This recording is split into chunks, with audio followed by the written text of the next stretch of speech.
Hello everyone, and welcome to episode 11 of Ghost of Tsushima, and a special early hello to Tashir. I hope that you've had a great day. That might as well get us launched off with the fact that Tashir has just announced that, as far as I know, announced for the first time earlier today that he is going to be doing his next story game coming up this Friday with Syndicate. Not the original sort of isometric game that is oddly well received, even though I remember it being terribly unbalanced, but the more recent EA version, which I have always been very curious about, so I'm going to look forward to seeing that. In the meantime, we are back here in the Southern Prefecture. Let me just take a quick look here. So this is where we are, and if we zoom out here, we recently got access to Toyotama, but we had a lot of cleanup work to do down here in Izuhara. Specifically, we've only gotten 18 of 24 areas liberated. So I figured this would be a great opportunity to come in and hopefully have a relatively chilled out stream and go find what it is that we're missing. Maybe pick up a couple more skill points along the way and drive out all the Mongolians that got left behind when Khotan Khan decided to go north. Thieves and murderers are everywhere. But the bandits preying on Hiyoshi are worse than the invaders. The worst one can do is take advantage of their own people. A woman at Kechi fishing village lost her whole family to the fiends. I'm sure she'd appreciate the comfort of a samurai.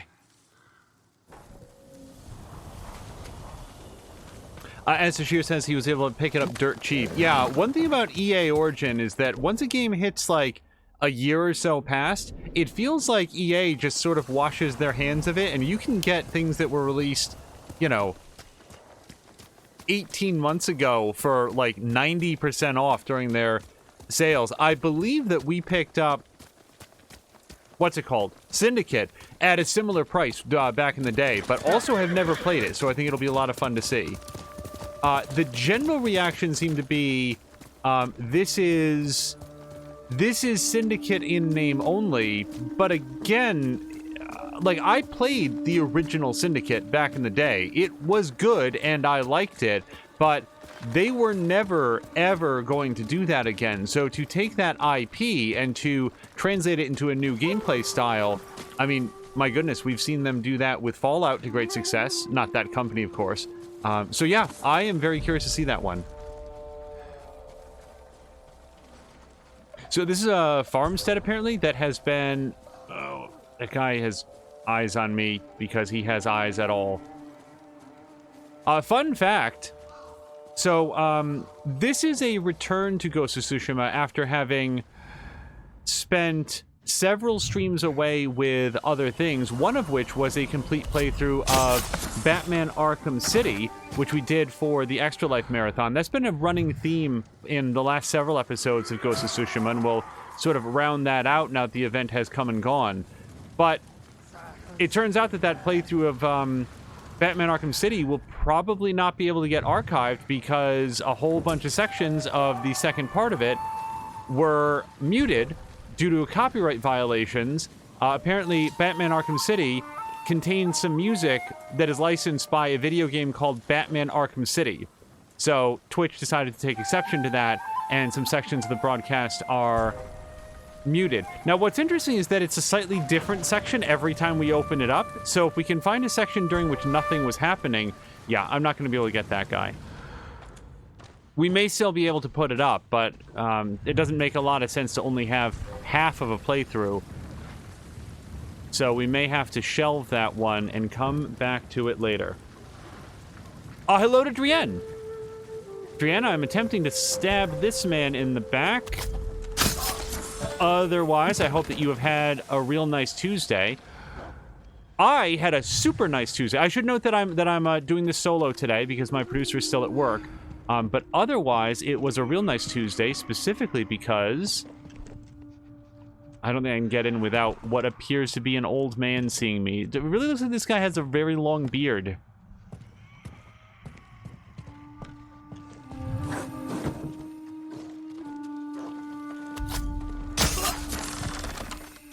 It doesn't look that old now, I suppose.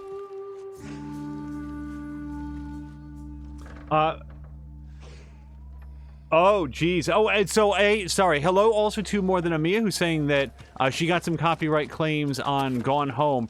Is it for the music or the dialogue? YouTube will copyright claim anything. Like, a mouse cursor appears in the screen, and YouTube will say, well, technically this design belongs to Microsoft circa 1994, so...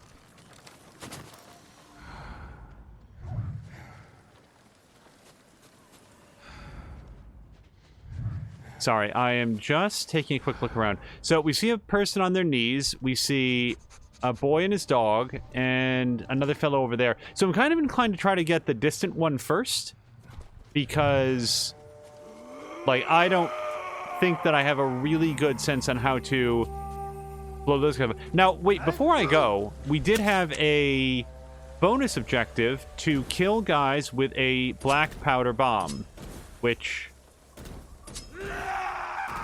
is definitely one of these. There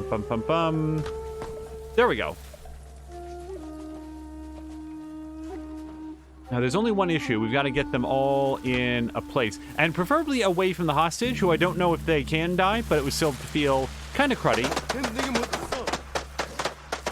to blow her up. Oh, just damage them. Okay, well, that worked out just ducky. Deal with the rest, then I'll go. I have to say that if I was in her position, I would be far less choosy about specifically when my wrists were unbound. It's fine. You can untie me now and then go take care of the last guy.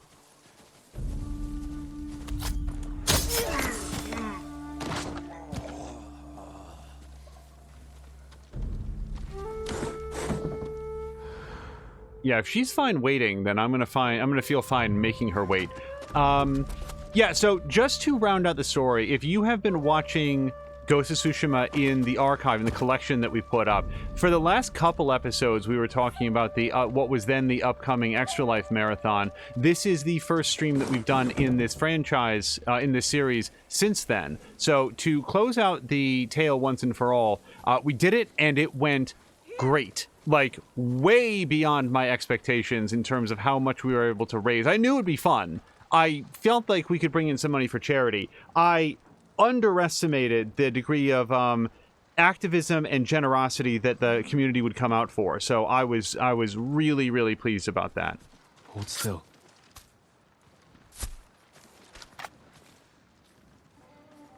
I'm so grateful you came, my lord. Be careful up there. Oh, there's more than one hostage. Okay. I have no sense of where the other two are. Yeah, this is something that I've said in other recent streams, so our common viewers might be tired of hearing it, but I earnestly thought that most years attempting to do an Extra Life stream would at best distract from some of the big streams that do oh, is anybody else in here? Nope, just her. Oh, and she is not a hostage. She's apparently the person that I just rescued. You know, sort of distract from the really major streams and you know, maybe not be a productive use of time, but this was way beyond what I had anticipated, and I feel like that is very much due to the organizational efforts of More Than Amia, the fact that Drian Levode brought in their entire crew to play a whole bunch of Raft, which has come a very long way since the last time that I saw it. Raft, at this time of this statement, is still in early access, but has been apparently making great strides, because there was a whole lot more to do than the last time that I saw it being played. And then Chivalry came in and did the graveyard shift from 1 p.m. Eastern all the way until 1 a.m. Eastern all the way until 7 a.m. Eastern, and that sort of really anchored the whole thing together and made it into a successful stream. So that, combined with the wonderful generosity of the people stopping by, I thought just like I said, it was everything that I could have wanted it to be. Okay, just... the problem.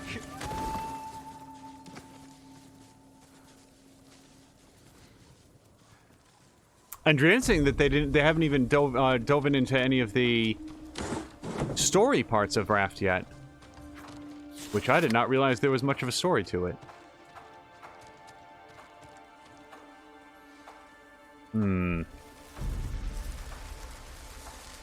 Well, let's find out if this hurts the civilian.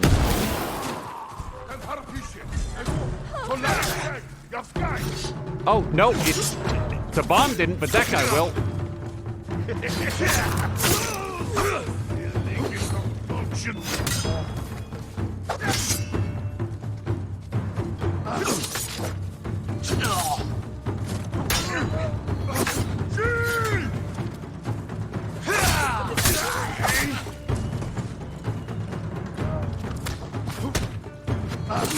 Okay.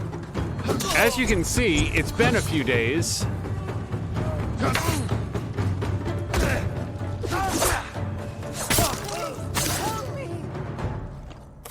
I'll help you right after I slick the blood off my sword in a super cool way. Okay, here we go. You'll be free soon.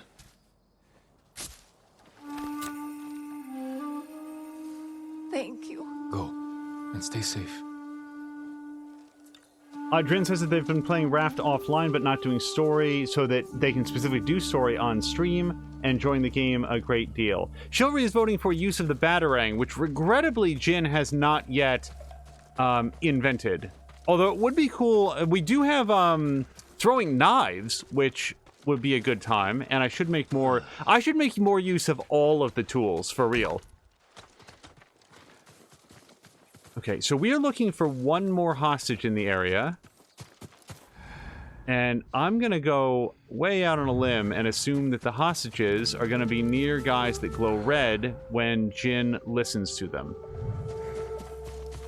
In other news, we are now at the point in our lives when we're going to have to start marking this as a PlayStation 4 version of the game, because pending new information, my understanding is that the PlayStation 5 is going to be fully backwards compatible with this game. It'll run at 60 frames per second and so forth. Someday, we will have a PlayStation 5. I don't believe that that day will occur in the calendar year 2020, but, you know, whenever it does.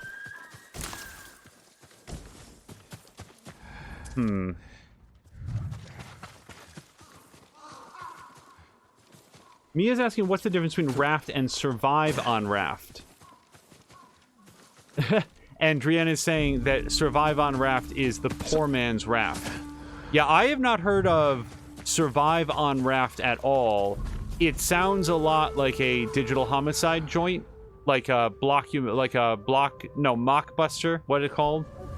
Transmorphers. The Day the Earth Stopped.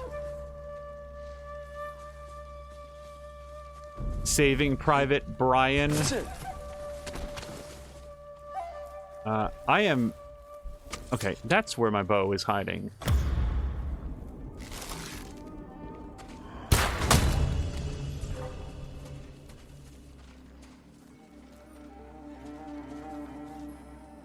By the way, and this is a story that I particularly like. Years and years and years ago, when me and I were hanging out at like the house of one of her family members, and that family member earnestly intended to rent the Keanu Reeves version of The Day the Earth Stood Still, and actually in the real world accidentally got The Day the Earth Stopped instead, which was, oh gosh, what was the name of the actor in there? It's like C. Thomas Howell is in that or somebody. And so we wound up watching that instead, knowing full well that it was not like the movie that had been intended. And that was a very, very good time. I think that was my first experience doing like an MST3K style viewing with Mia, and it was a lot of fun. Uh-oh. Uh-oh. So...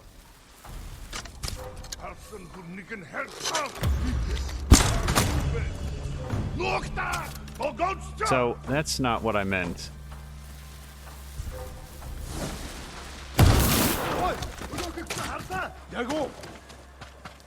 Hey, that front gate really seems to be exploding a lot. Let's all go check it out. Everyone cluster together now.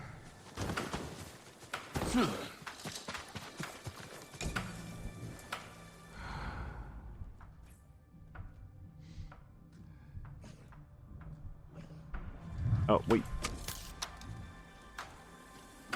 So what is a man and what is a horse? That glowing thing is a man. Okay.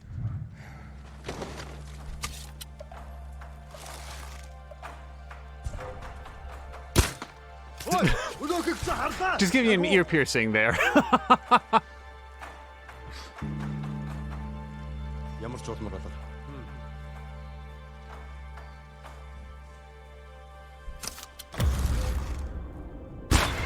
Really should have changed to my archer outfit for that. Probably could have gotten all three. They're still close.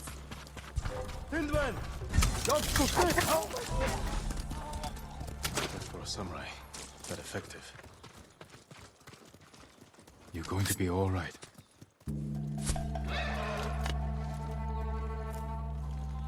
For a moment, I thought you were Gosaku himself. Please, take this key. He'd be grateful if you donned his armor. Okay, I really wasn't looking for a reward. One of 6 keys said to lead to Gosaku's armor, gifted by the farmers of the Igata farmstead. So that's a new thing. I think that we might have heard something about, like, you know, additional armor sets, but I didn't realize that this was going to lead to that.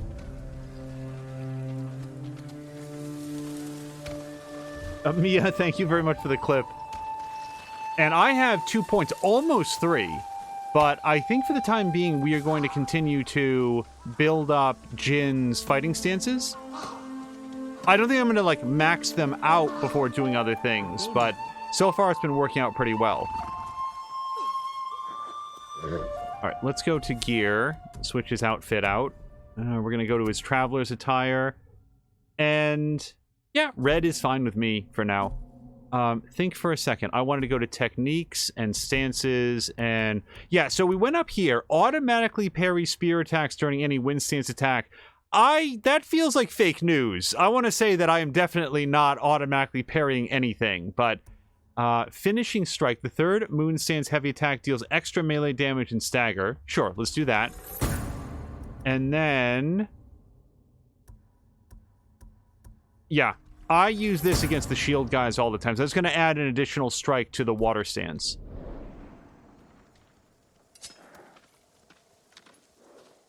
Now, speaking of next generation and such, I would also like to note that the outfit I just put on is also muddy. Apparently he was keeping it in his rucksack and just dumped some mud in there for good measure. Okay, that's one of the things down in this area done. Now, we could go north, or... I think we're going to go north. Yeah, let's ride our way up here. We may or may not follow the roads as we go.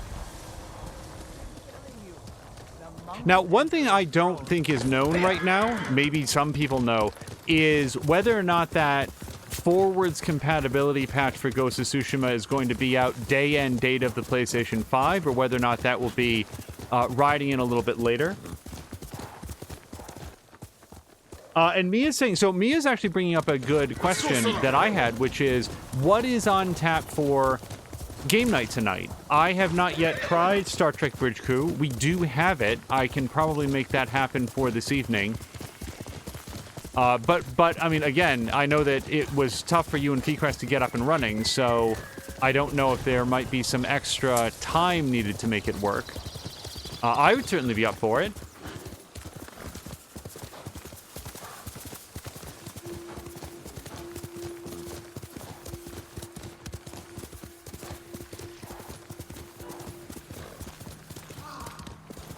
And without giving anything away, I would just sort of sum up my thoughts on Batman Arkham City as, man, that game holds up well. My skills don't. There were a whole bunch of, like, really embarrassing deaths, especially the further that we got and the later we got. But on the whole, man, that game is still just aces. Mia, if you did not see the last... I'd say 10 minutes of story, it might be... I think that you might enjoy it. And it would certainly be very important to understand the context heading into some future Arkham Knight playthrough, although that will not be happening for a good long time, I don't think. So you're saying that all of them are great. Yes, indeed.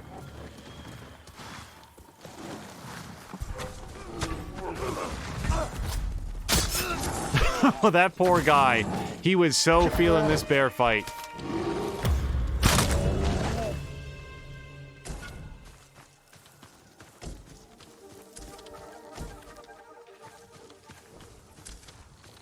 We also just sort of like oh, and by the way, Mia, like I can get you a time code for where like the story picks up, because there was you know, a whole bunch of running around and random punches and stuff.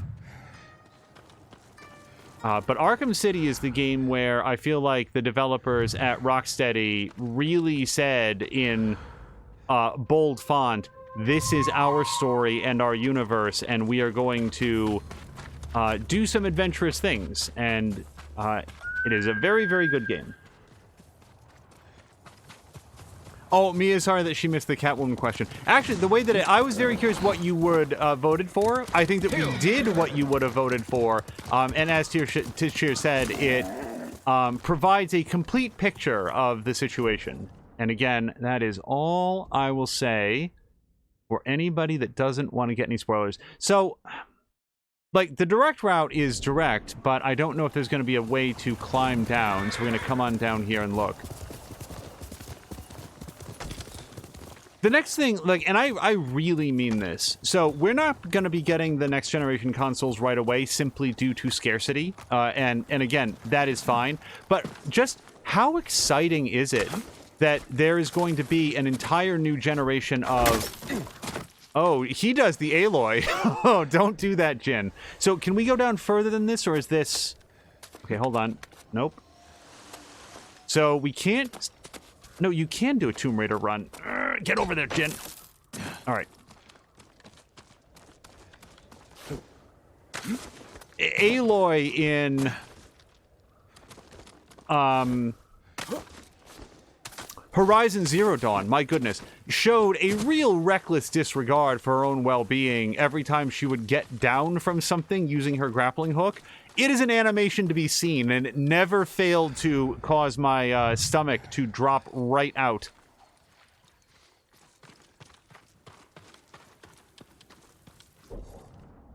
Okay. Thank God for magic horses.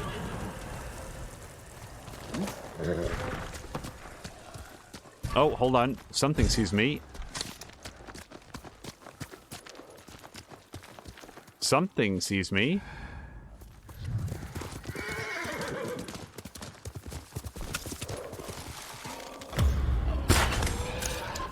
Oh.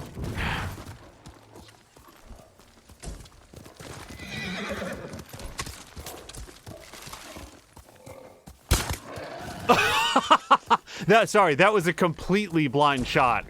I'd love to Katniss Everdeen that and claim that I was, like, doing that on purpose, but that was just me throwing an arrow into the leaves. Oh man, this guy had firecrackers on him too. He was just out here for a good time. Or attempting to hunt boar in the way that dynamiters hunt fish.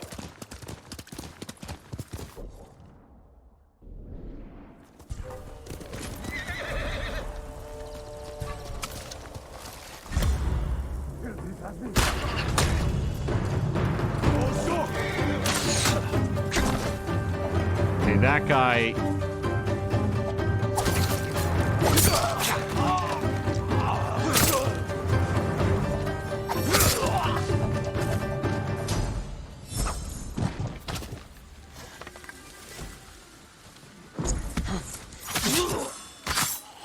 Oh, hello to...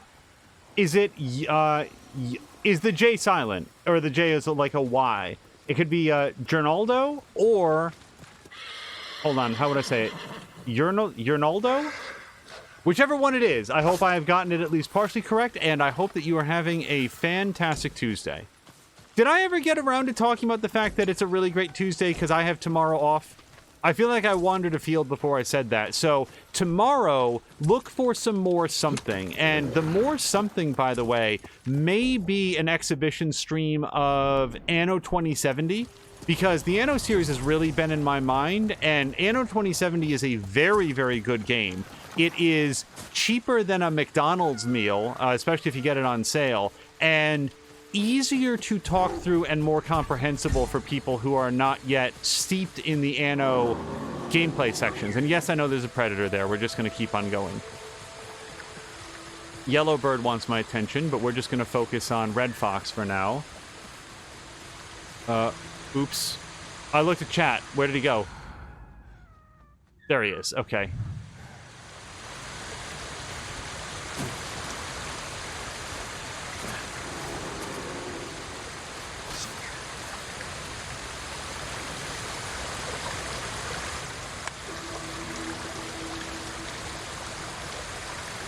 And we need to update Streamlabs. I'm going to make a note for that so that we will get that done next time. Not that, you know, we would ever dissuade people from donating, but I feel like by definition, Extra Life needs to be a momentous event at a particular time of year so that it's like a big deal that everybody comes out for. I don't think that it's something that can just sort of generally simmer in the background. So we will get that updated and a return to some streamer effects stuff and Sunny Panda stuff. Okay, hey, we have a new charm slot.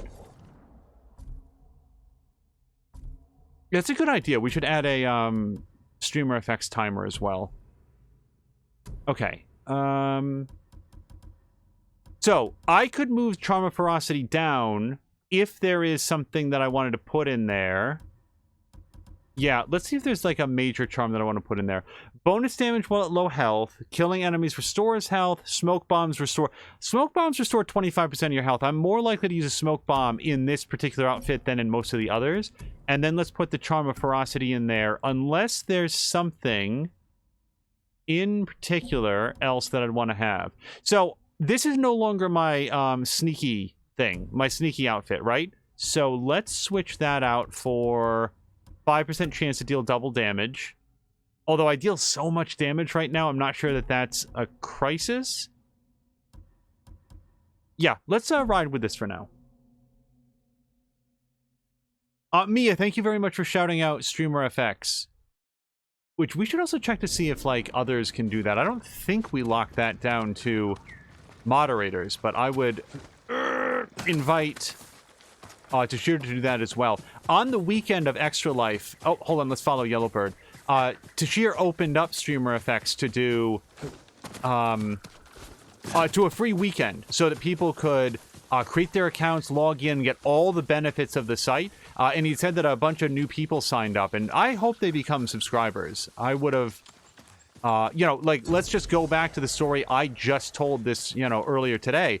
We had a copyright strike on Batman for including Batman music, and that would not have happened if I had muted that in-game... so I'm going to compose an haiku, but muted the in-game soundtrack and made use of Streamer FX stuff. So, lesson learned, folks.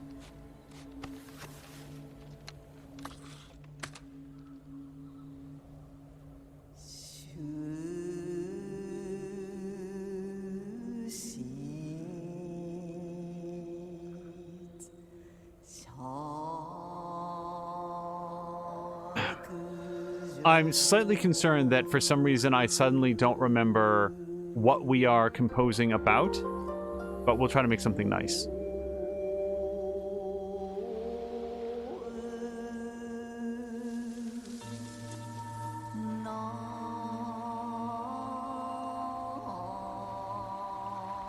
Hastening forward.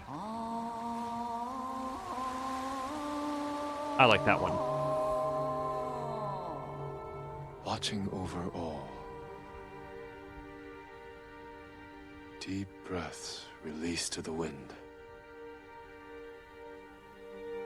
A new beginning.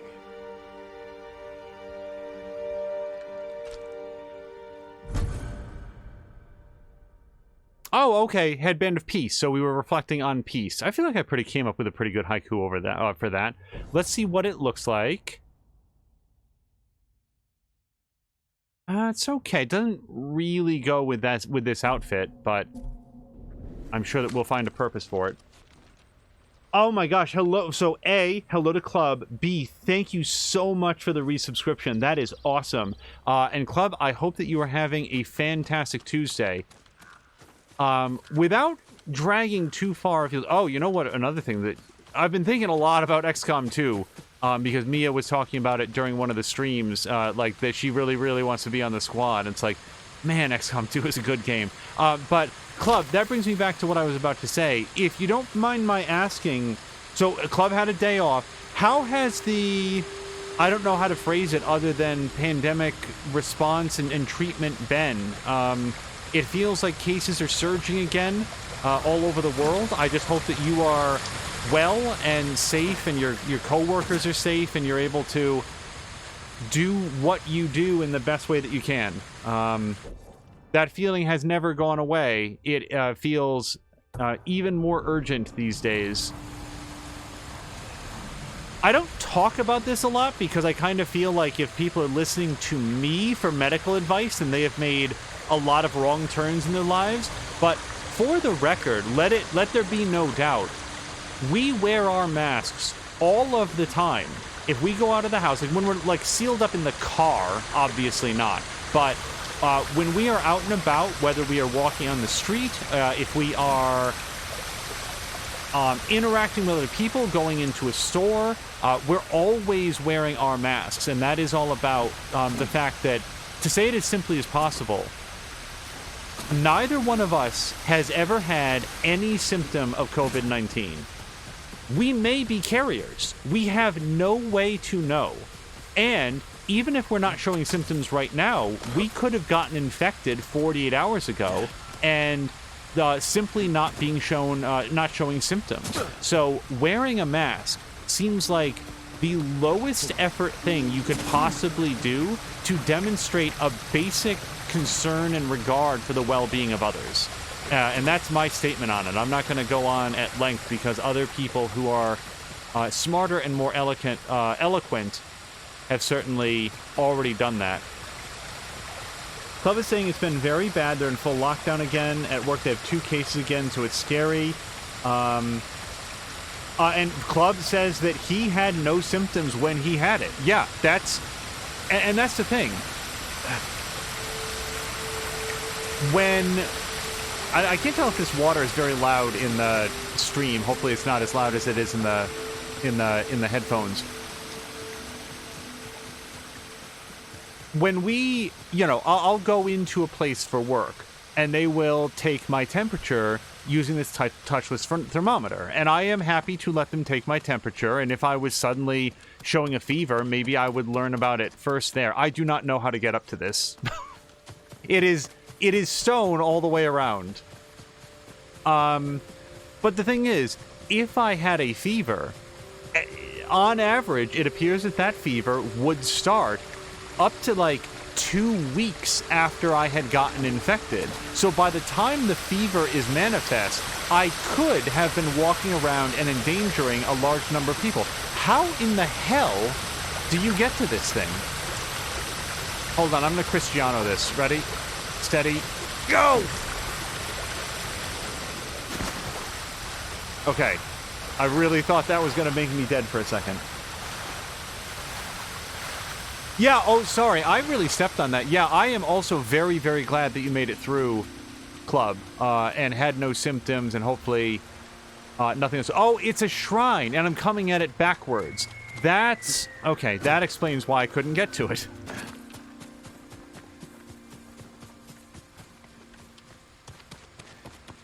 Club says that his normal temperature is lower than normal. My normal temperature is somewhat higher than normal, which... along the arc of my life has been a point of great pleasure for my significant others during wintertime, and gets me kicked the hell out onto the couch during summertime. I run warm all of the time, and there's times of the year when that is a blessing, and others when it is a curse. How? Okay, I must need to go back further than this then.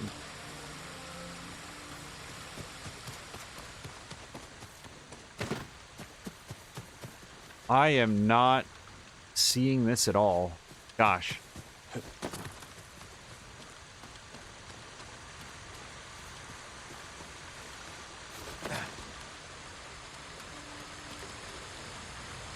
So I definitely can't jump to that, right? Like, the overgrown vines are video game for you can't do this. I'm gonna try it, though, because, I mean, crazier things, right? Nope. Yeah, very, very dead. Okay, so that begs the question. So this game isn't interested in tricking you. So what am I not seeing so far?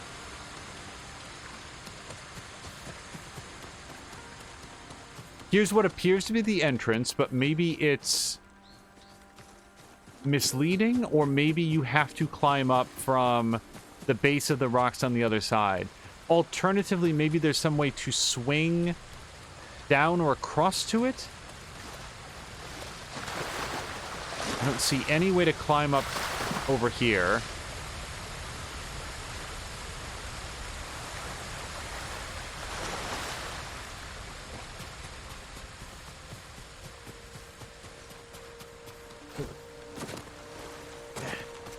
But, Club, I'm also sorry to hear that work is getting really, really bad again.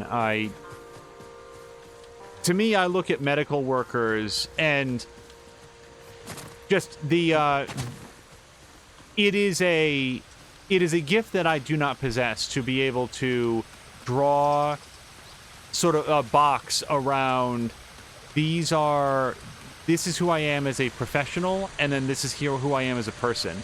Because I feel like in order to work on people that are withering away and losing health, that you have to be able to compartmentalize your feelings in order to do that job responsibly. And it is simply something that I know that I can't do it. I'm very, very glad that there are people who can.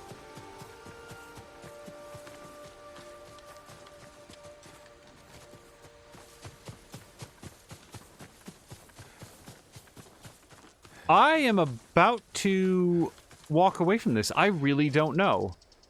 The other thing we can do is go up on the cliffs on the other side and maybe get a clearer vision of it. Let me hop on Sora here. Wait, okay, hold on. There is a stepping thing here.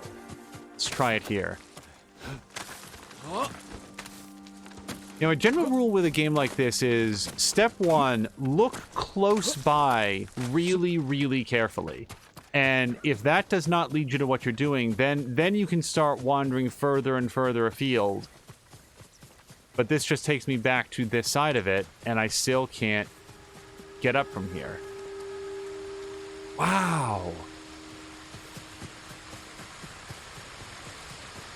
Club is saying that he basically destroyed his body through February and March at work, and just recently went back to full-time. Let me get a little bit of vision here. No, this does not show me anything. All right, let me. Oh, nope. See, this is why I don't do it in real life. Oh, the game really gave that one to me. Is he like... Oh, no, breaststroking. I really thought he was dog paddling for a second. Okay, so, like, we can see up there, right? There's something flashing, which indicates to us that that is an area that a person can go to. And I did just see that we passed through another gate, so maybe this is the secret way up there.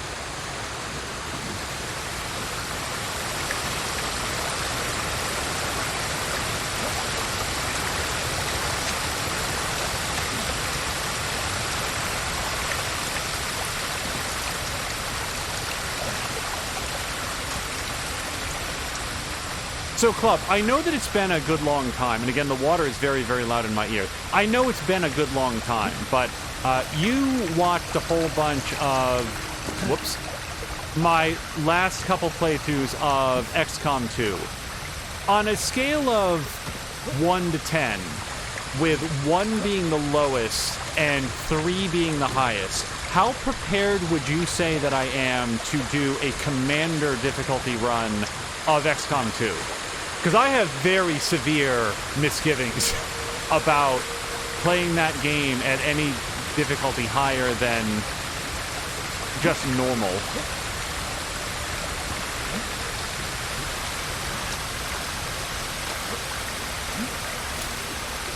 Okay, well, I'm glad for the flowers, but this is not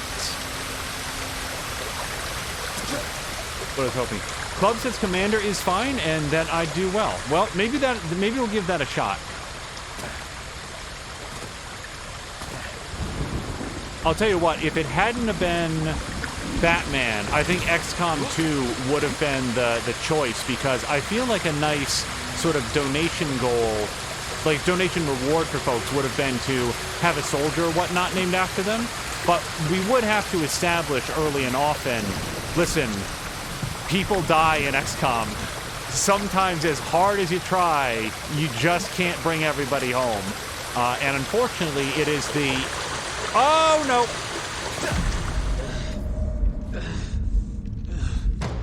Oh, now he just dies, bleeds out there, snapped both legs, and has to wait to die, starve to death.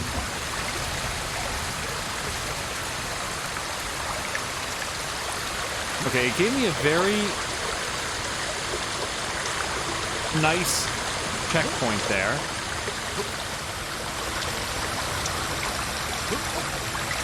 Also, call this a question for Tashir, or possibly for Club, if you have also played it. And I think yep.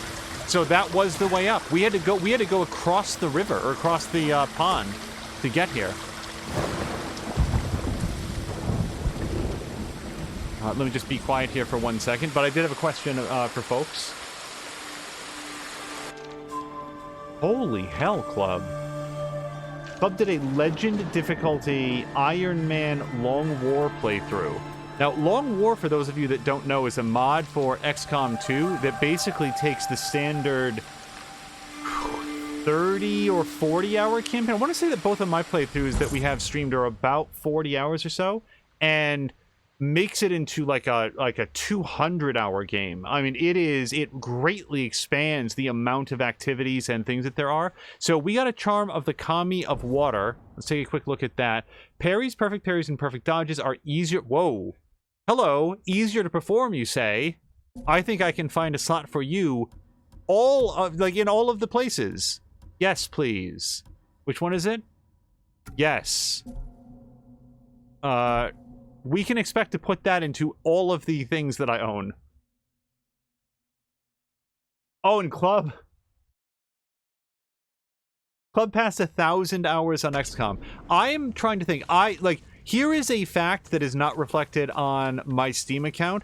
I am definitely over 1,000 hours of Stellaris. The reason it does not show on my Steam account is that at least 600 of those are off stream. I don't have anything else there. So the fastest way down... Actually, no, the fastest way down is to talk to the shrine again. Or it's to walk slightly back. Yeah, when we pass this gate, it'll say, hey, do you want to go back downstairs?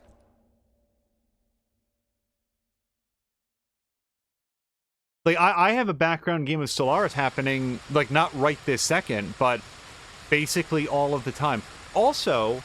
Oh man, there's so many things that I want to touch on. Let's start with the thing I was just about to ask Tashir, which is, and Club, if you happen to know, okay, settle down, brain. Do you guys think that the 2013 Tomb Raider would be a good game for Mia? Because I think very much that it would be. I think that game is smart. I think it's approachable. I think it's interesting. It's got a variety of different game mechanics, and I think that she would enjoy it a great deal. It doesn't have necessarily like the chaos of a Grand Theft Auto, but I think that she would have a good time with it. Club has never played Tomb Raider, so I will say this to you. Wait, hold on. Club, I have a free copy of the 2013 Tomb Raider. If you want it, it's been sitting in my Steam inventory forever. I own a copy. My producer has a copy. I think more than Amiya has a copy. Everyone that I know owns a copy of it. If you would take it, you'd actually be doing me a favor, because I would love to pass that on to somebody. Club, if you can, because he says, sure. If you whisper me your Steam ID, I will see if I can gift it over to you immediately after this. Boy, that'll be a fun thing to do.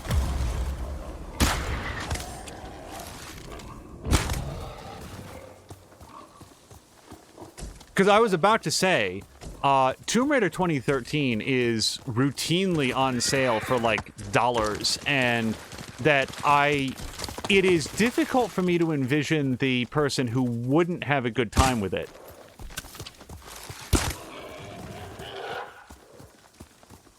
So I was going to recommend it to Club, and then I realized, wait a second, I have a copy of it. I've been looking for somebody to give it to for a long time. And Tashir has a copy of it. Yeah, I don't know where my copy came from, but it showed up there at one point. I've been like, who do I know that would like Tomb Raider but hasn't already played it?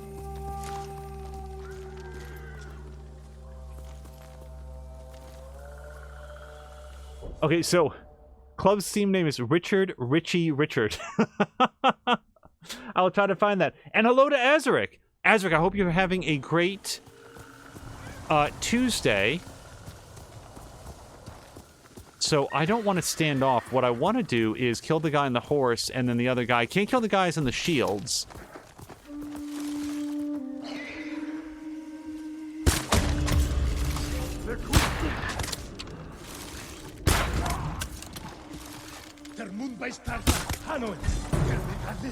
I still had the option to do a standoff there.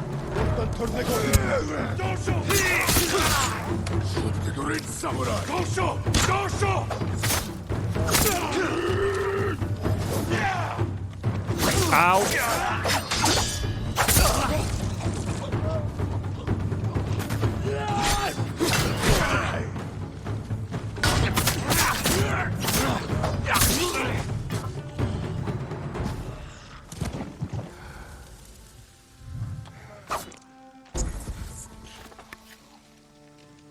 And Club's also given a friend code. Okay, so I will... yeah, like I said, I'm doing this alone. Let me actually copy and paste that out just so that I have it handy. Hold on just 15 seconds, everybody.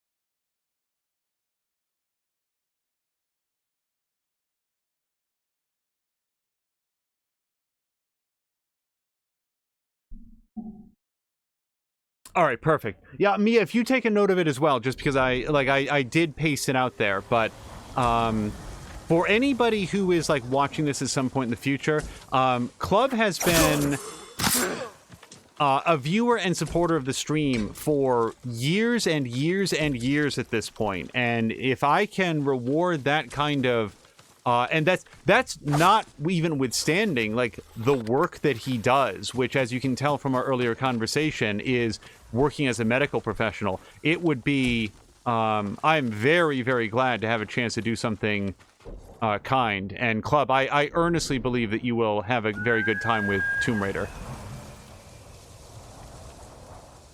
Where is my horse?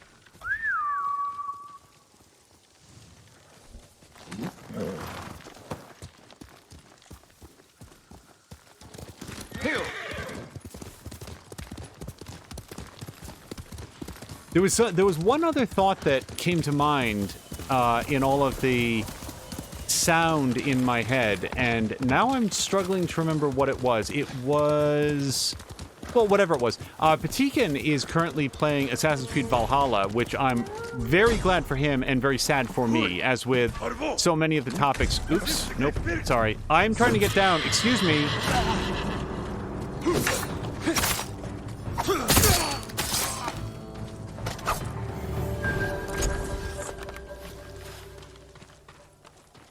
Patikin has been looking forward to Assassin's Creed Valhalla the way that, like... I'm looking forward to the transfer of power in the United States of America. I don't have another thing that I'm looking forward to that much. Yeah, he has been so excited for that game, and I'm very glad that he had a chance to play it. He, I have worked very hard not to know anything about it. I do know that he said that it runs better than Odyssey did, which is interesting news because Odyssey ran like butter for me. Like, we played the entire game here on stream at max settings the whole way through, and I think maybe once saw the frame rate dip to 55. Tashir's saying that it's very good, pretty good so far, and then I'll definitely like it. Yeah, I am looking forward to it for sure. One of the things that brought that to mind is that right now the encampment hunting and open world horse riding and other elements of Ghost of Tsushima right now are doing a very good job of scratching that itch.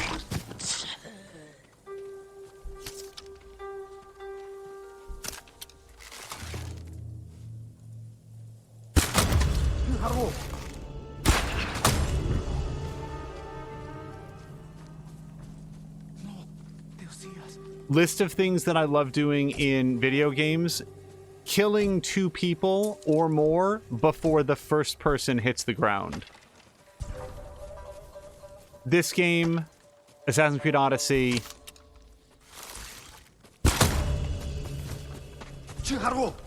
Who? Oh. Hi, dude.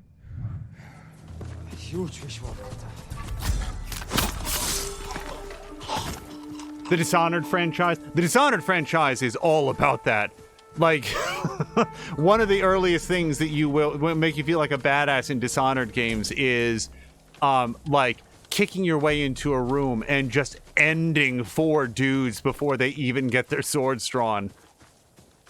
Not yet. It's too dangerous. Really? Okay.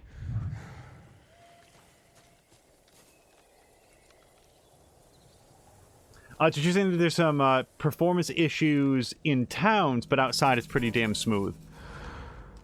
And whatever those performance issues are, like, here's the thing about Ubisoft. I have never...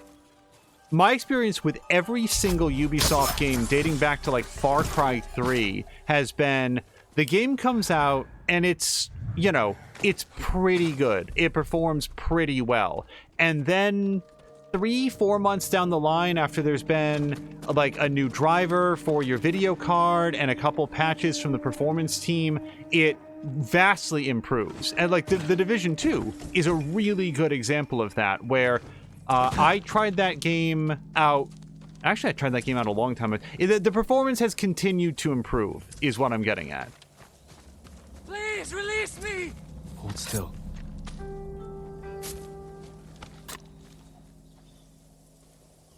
It's over. Thank you. You're safe now. So Club is asking Mia if she's listened to the song that he recommended. Was that WAP? Because I made a WAP reference when we were playing Judgment, and I feel like it either like just fell like a lead balloon or nobody got it. It was specifically it was specifically during the time that it was one of Drienne's friends, Ali Johns, maybe Mormaru, wanted me to read some rap lyrics aloud, which I obliged. And then at the end of it, I said, "Coming up next, WAP," and no one like responded one way or the other, so I couldn't tell if it was just a flop of a joke or one. Oh, hold on, no, hostages.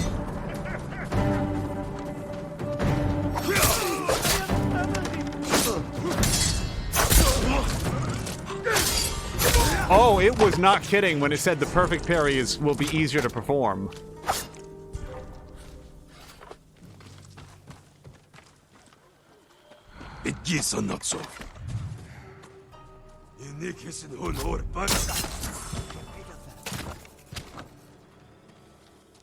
Oops.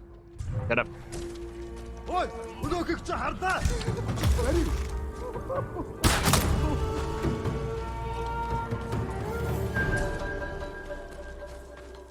right, can I rescue this person now? Yes. You're going to be all right.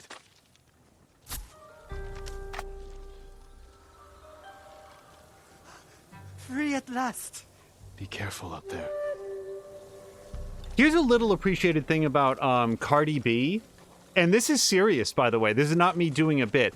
Cardi B, apparently, I use that word too much. Cardi B is, as far as anyone can tell, including me, like an actual honest-to-God presidential historian. Like, if you ever wondered what were the major domestic and foreign policy initiatives of the Grover Cleveland administration, you can just pop quiz Cardi B and she will rattle them off with dates and names of the legislation. Cardi B apparently knows American, like, presidential history really, really well. And why... I don't like Cardi B at all, but that song is so good. Yeah, why that is. Like, does Cardi B just, that's a point of personal curiosity for her? Or, like, she had to do a whole bunch of papers in school and has an eidetic memory? I don't know. But, yeah, Cardi B knows presidential American administrations and policy initiatives and, like, throughout all of American history. Like, tell me about Taft. And she'll just rattle off, like, the date that he stepped into office and who the first lady was, assuming that there was one, which there probably was. And it's just like, geez. And here I am with my encyclopedic knowledge of fucking Assassin's Creed. Like, yeah, for real.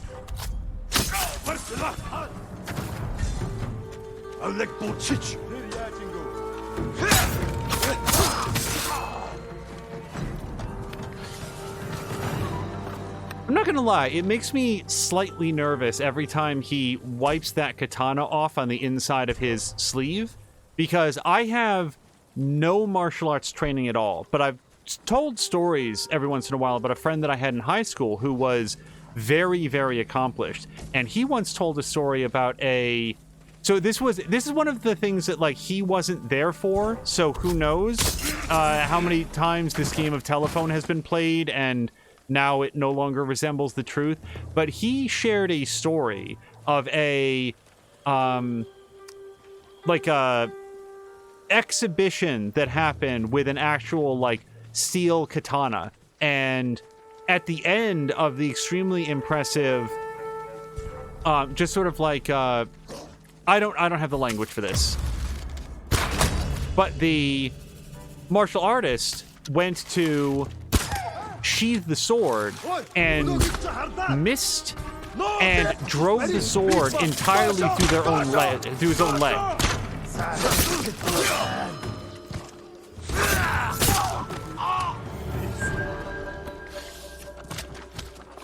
And the thing about a katana is that, like a well-sharpened blade of this variety, if you, like, drop a sheet of paper on it, it'll split in half. Super, super short. Sharp, rather.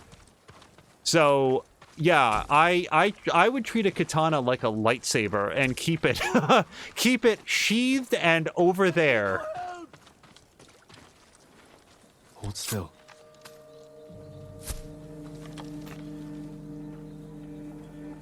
The best day of my life, my lord. Go, and stay safe. Oh, I did not kill enemies with the longbow. I want to do that 3 times. Let's equip it now. Things I would like to do with a lightsaber. I really want to submerge that blade into a bathtub of water. Like, would it vaporize the water or cause it to heat up and boil? I've always been curious about that. Like, would it actually vaporize it in a way that it was just, like, destroyed at a molecular level? Would it burn your hands as the steam came rising off? Tashir is asking, is that... So, it's a Kill Bill reference, and we were talking about Tarantino movies a while back, and I have only ever seen Kill Bill Volume 1, and I remember liking it, and that is the only thing that I remember about it. Uma Thurman is in it.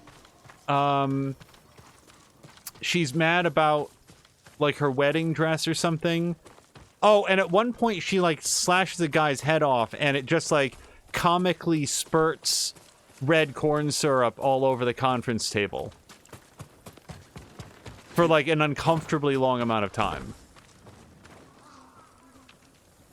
I've never seen Kill Bill Volume 2. And it is not, like, sometimes when I say these things, it's like, it's not like I'm holding out for something. It's not like I'm refusing to see it. I've never seen Titanic either. It's just like, it's never come up. It's never come around.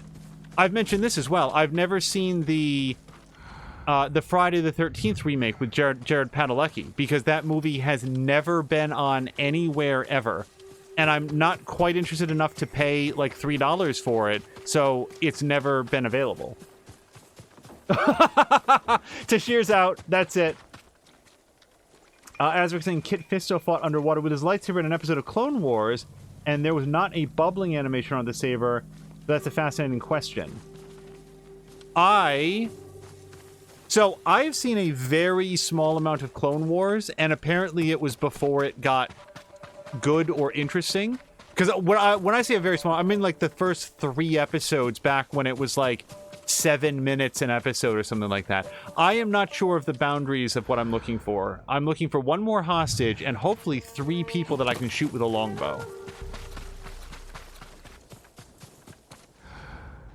I do know who Kit Fisto is. Kit Fisto is the green Twi'lek.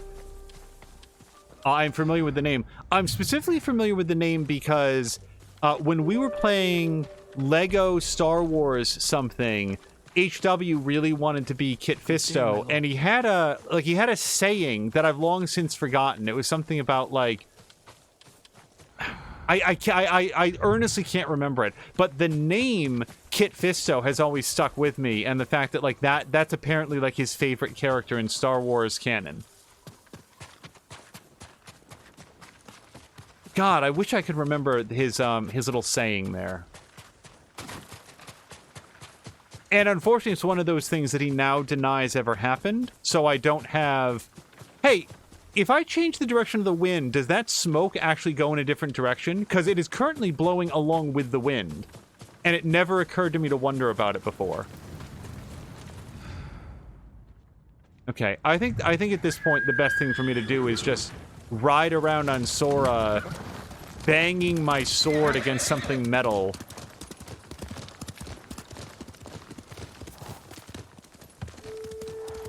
Yeah, it has now been long enough that for sure I would need to rewatch Kill Bill Volume 1 and then see the sequel, because it would be like a brand new movie to me.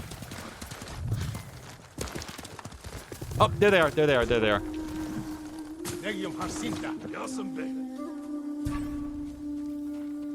Okay, hold on. Sir, I'm just really got to ask you to hold still for 1 second. Thank you. Does that count as a death? Oh, it does.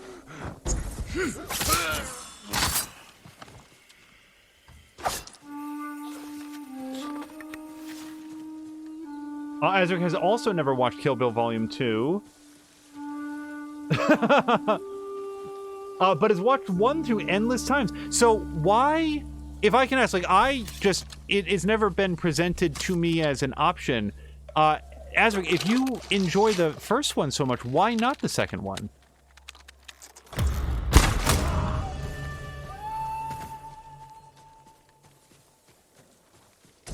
Like, I went with friends to see Kill Bill Volume 1 in the theater, and I was like, oh, that was really good. I liked it. I'll look forward to the next one. And then we didn't go see the second one in the theater, so it was just like a lost opportunity.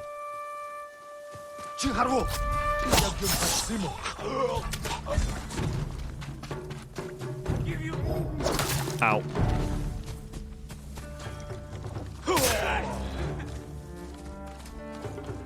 Is he dead yet?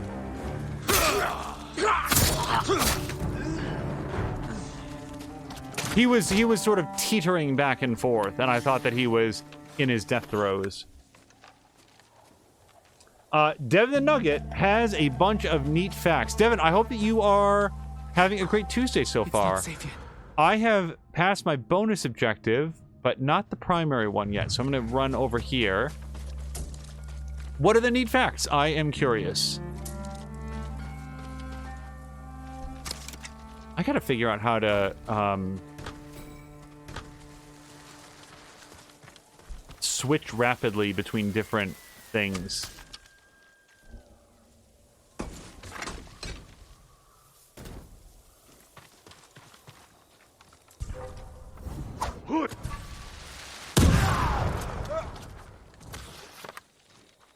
Oh, God. What? Really? God, Devin, I'm sorry to hear that. Devin says that he broke his foot. I'm sorry to hear that. If I can offer some unsolicited advice, please allow that to heal all the way and properly. If you push that and don't allow it to heal properly, it can go real wrong. You're going to be all right. Fell down some steps. Man, I'm sorry to hear that. Bless you, Lord Sakai. Be careful up there.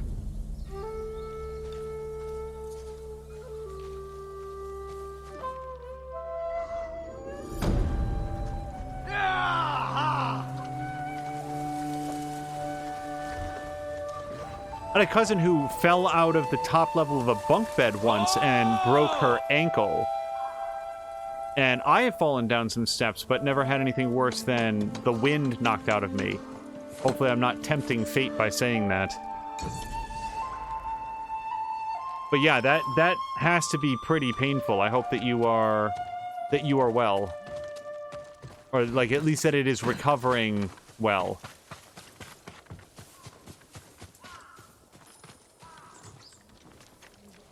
Many say they're myth, but the kappa are real. Kappa? Demons, my lord. They've been seen near a fishing hut in Akashima. Demons. Or men. I'll go see for myself.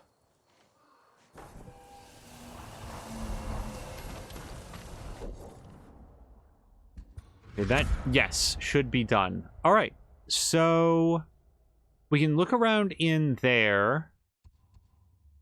I'm betting this is actual coastline. Yeah. All right, so let's take a quick horse ride through here. And if I don't find anything cool, then we will fast travel to the next thing. Wouldn't trade you for anything.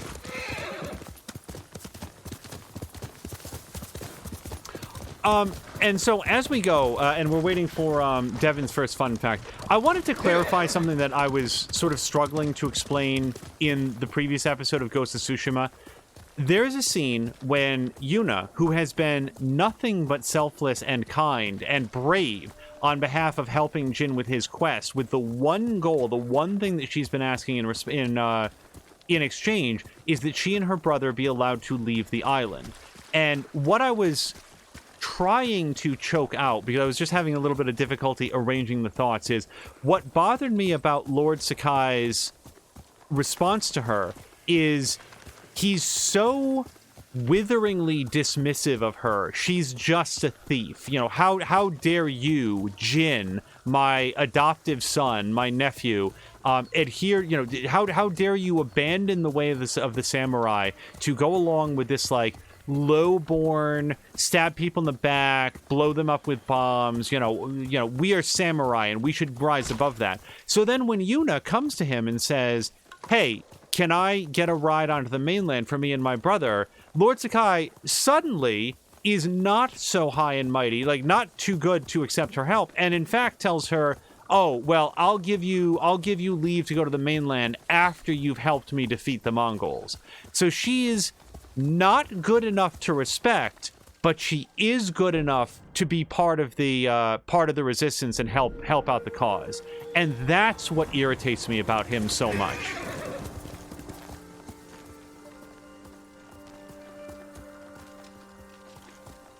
So Azric says that he has a thing about how things end with Kill Bill Volume 1 was so good that he didn't want to watch to see how it all wrapped up, which is kind of weird. Not necessarily, like I understand where you're coming from with that. There's certainly been things that like games in particular, that I became less and less enthusiastic about playing the closer that I got to the end, because I realized, like, this is it.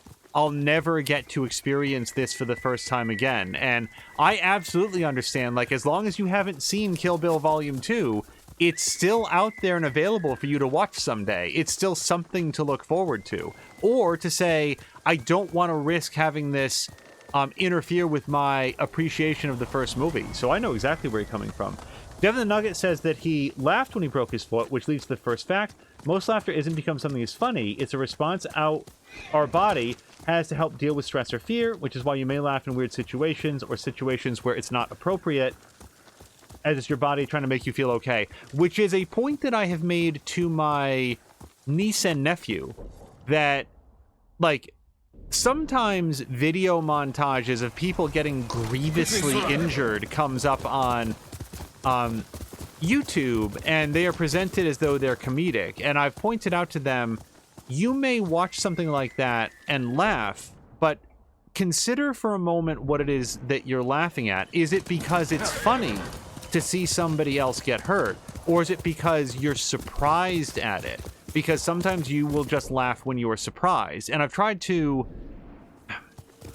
underscore the difference there, because for some reason, not for some reason, it feels important to me to help teach the language of empathy, because I don't feel like we teach kids reading and writing and measurements and historical facts, but not a lot of emotional intelligence. And I think it's sort of important to actually say aloud to kids, especially when they're young, hey, treat people well.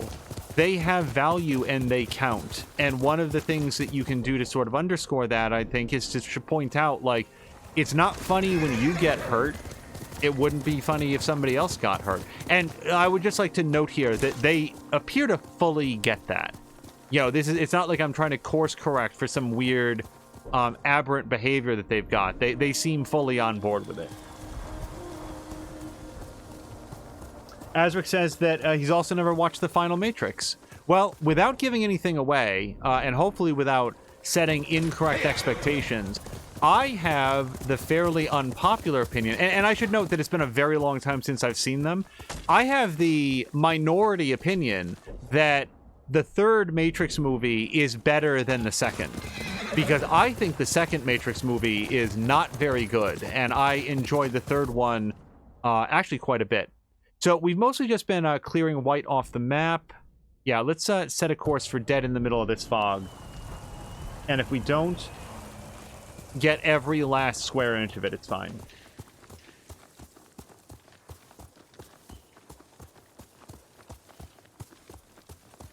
Mia is saying they are both hot garbage. Which ones? The two Matrix sequels? It's been a very, I can say nothing in defense of the Matrix Revolutions, because it has been, I saw that movie one time in the theater and never again. I can only say that my impression of it at the time was, wow, this is significantly better than the second movie. And then I walked out of the theater into a world of people that, you know, were all saying, well, the second Matrix movie wasn't so hot, but at least it's better than the third.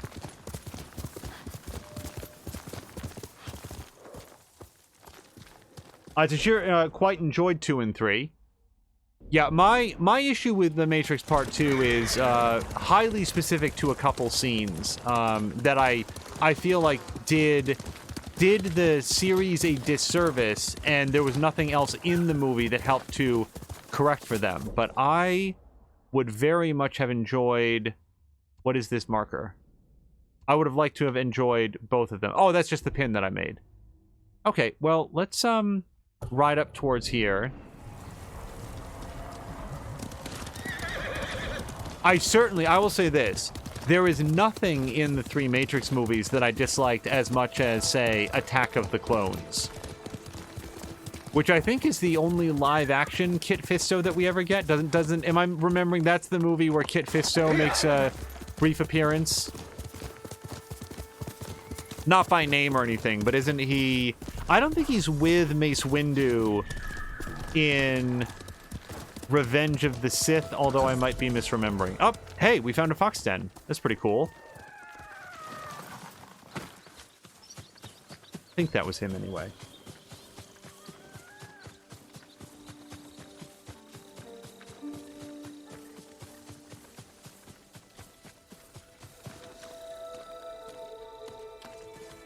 Like, remember the, it was like a PlayStation 2 and Xbox One game. Not Enter the Matrix, but, the Matrix game with... Oh, there's something new to unlock. The Matrix game that introduced Ghost and Niobe. What was that one called? It wasn't Enter the Matrix. It was, Wait, maybe it was Enter the Matrix. There was Path of Neo, and maybe that one was Enter the Matrix. Okay, maybe that was it.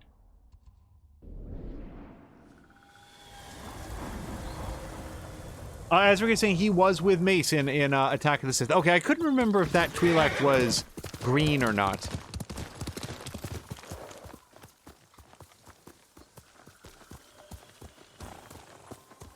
Devin the Nugget, and also Tashir had said that Matrix 2 had one of the greatest action scenes in movie history. If I were to guess, that's the highway scene, because I remember enjoying it in concept at least. And then it's been a long time since I saw that one.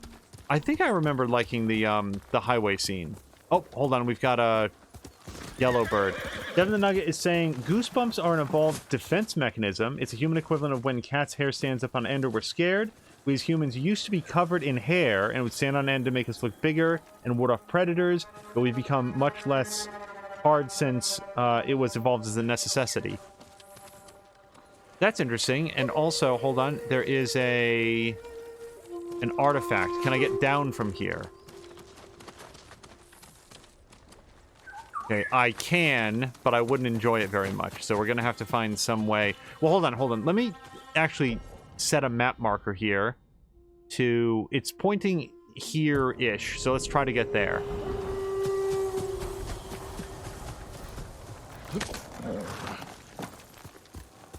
The freeway sequence, yeah. Oh, no. So, that's what I get for checking chat. And it's almost what Sora got for my checking chat.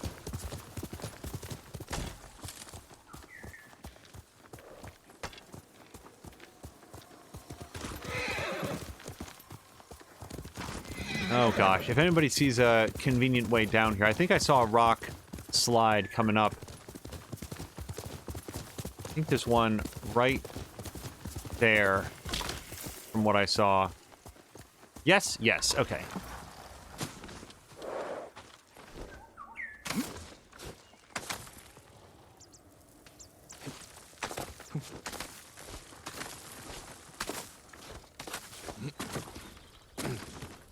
Yeah, so if somebody here has not, if anybody watches this has not seen the second Matrix movie, I'm going to specify one of the scenes that I thought was just kind of embarrassing.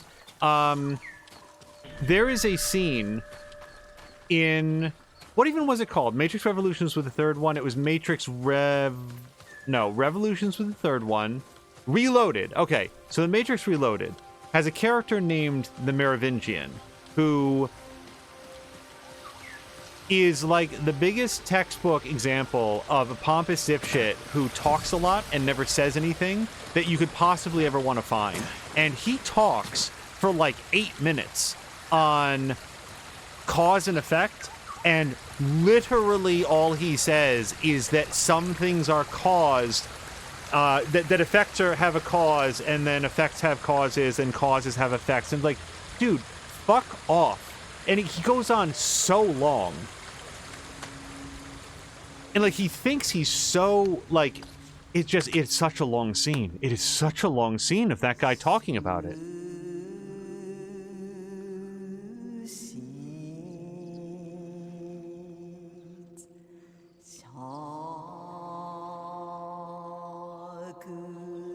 Let's do a haiku. I like the stillness of one's mind. But let me look at the other options. We've got resilient and strong, or anything? Wait, we do have one more thing. Pure of heart and soul. Oh, actually, let's do that one.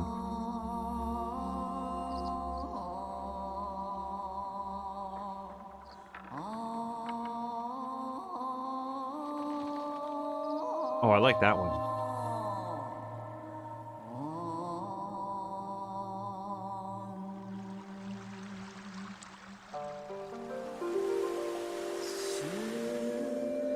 Ugh. I think I like this one the most. Pure of heart and soul. A lone pebble alters fate. Rising from the depths.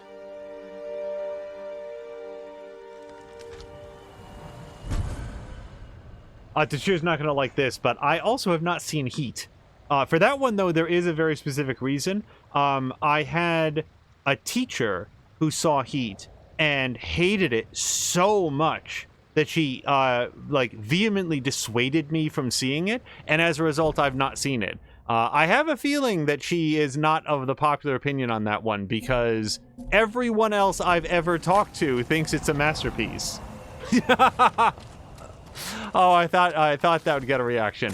Yes, so add Heat to the list of movies that I would like to see. Hello to Haseo! Alright, so... Wait, oh, there was also an artifact. Finding Firefly was trying to direct my attention to something.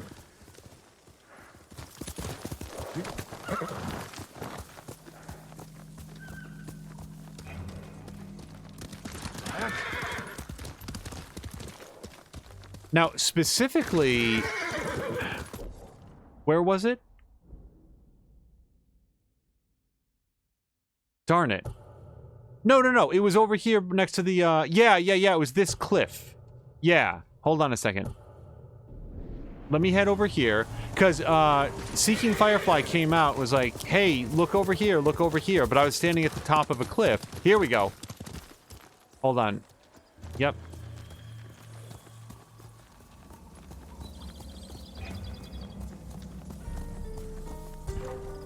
Hey!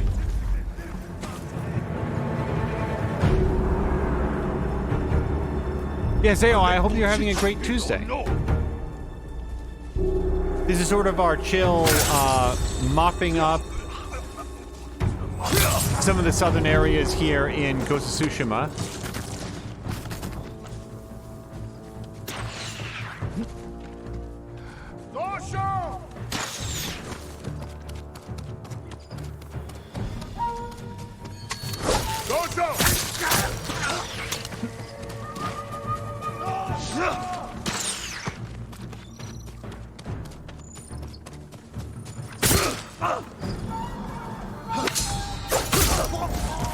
Hey, Isao, when you played this game, did you get the, like, awesome parry rune where it's like you just get to, oops, not parry everything?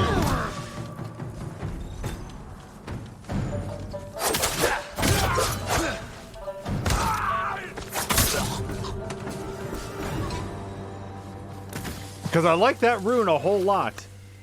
Oh, Devin, yeah, by all means. It's good for keeping the conversation flowing. Oh, so Haseo's working. Well, Haseo, hopefully you get some time off soon. I know that you, I feel like you and I do a lot of, oh gosh, I'd love to stream, but work is getting in the way.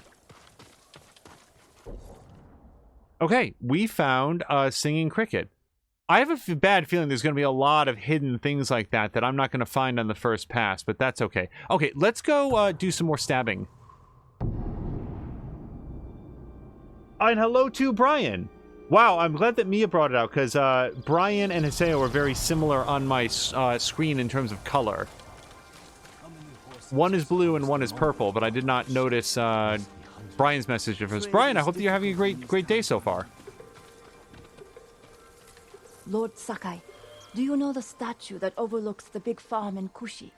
There's a young man all alone out there, defending it from vandals and thieves. One of Master Izo's works. This young man may need some help. No, It sorry. would be a shame to lose that statue to the invaders. Please, do what you can to save it, my lord. Devin, I did see that. I'm not sure that mine are connected to anything, the taste buds, but that is indeed a very weird fact.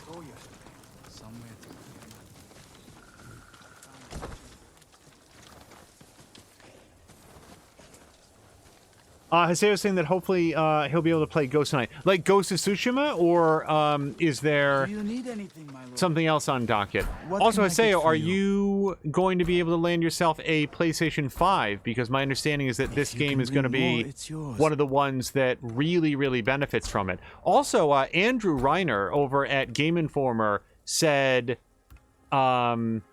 Days Gone. Remember when he streamed through Days Gone early this year? Days Gone is amazing on the PlayStation 5. Like running at 60 frames per second and upscale to 4K and so forth. Said that it really pops. I kind of want this, but then again, I also want some like new sword kits, and those are all 15. Well, I'm gonna get the hat then. Yeah, I like the purple one. Use it to defeat the invaders. I don't think I'm gonna wear it with this I'll outfit. see you again. Purple and Always happy to help. purple and red are a little bit garish. Red and red is okay. Hello to Aleknax. That's easy to say. Boy, Aleknax had My lord, said anything to offer from your hunting? something interesting recently that I wanted to go back and address, and as tends to happen, I am failing to remember. So hold on, we have two of those. Still never fired an explosive arrow. I should probably do that someday. Can't do those. And this is just buying these. Well, I can also sell. Do I need to sell some bamboo? No, because apparently I spent a bunch of it on something. All right, that's good. So, yeah, let's go with... I'll tell you what, firecrackers and wind chimes I use all the time. So I'm going to upgrade my firecrackers. Just for you.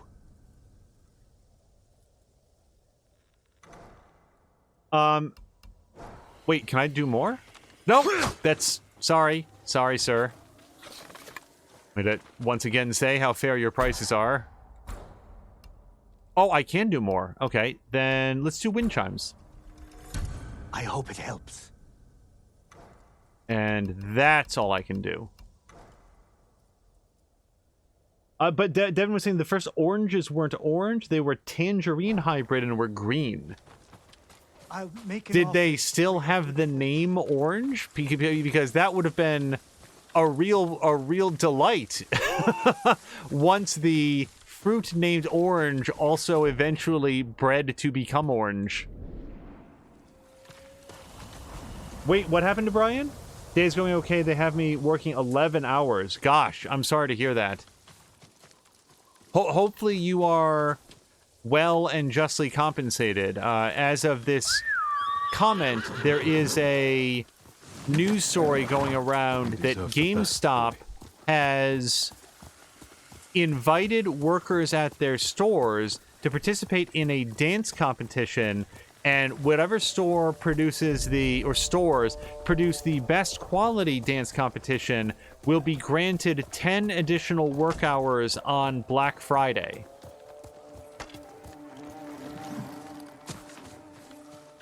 Which is just a sentence that I don't know that I can follow up on.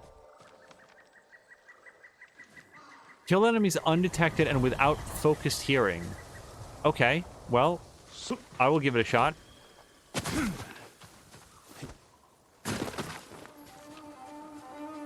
What is the difference between that and just having them say, "Dance for my amusement, peasants"?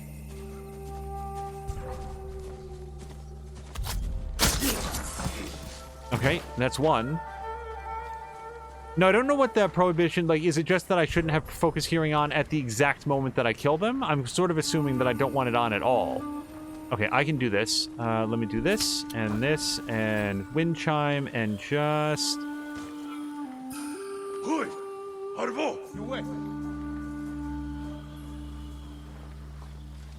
Devin is asking who would want to work more on Black Friday. Well, the best answer that I can guess at is the people that would want to work more on Black Friday are the people who desperately need the money because they are not being paid a living wage and would gladly... How do I... work more hours to make more money if they were allowed to, but would even more... it would be even better if they could simply get paid an appropriate amount of money.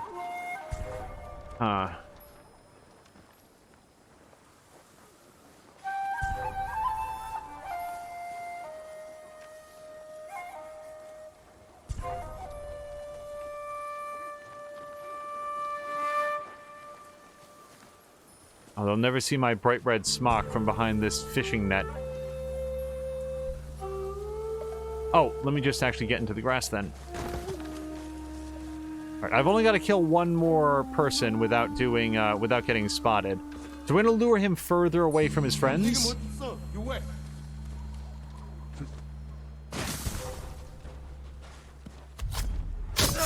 There we go.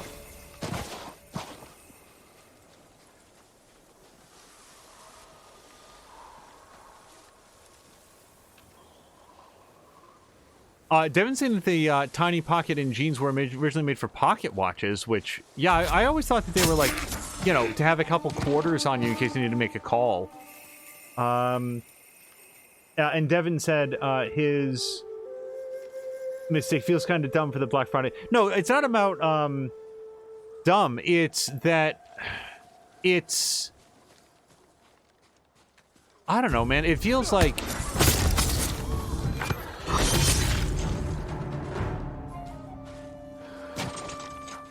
if GameStop has hours to hand out, then they should allow people to work more hours.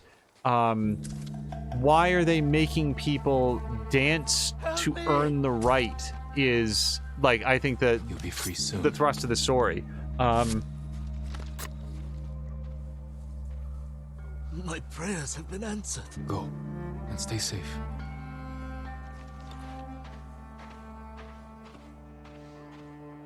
Alec Knight is saying a pocket watch would be too big to fit into the tiny pocket. Well, back in the day, it's possible that the tiny pocket was a little bit larger to accommodate a pocket watch. You know, that particular element of fashion may have been refined over the years. It's just a guess. The word pencil comes from the Latin word meaning small penis. That seems unlikely. I would need to consult with a language expert on that one. Okay, how are we doing on this one? We've done the bonus objective. Rescue the hostages. Okay, we got a couple more.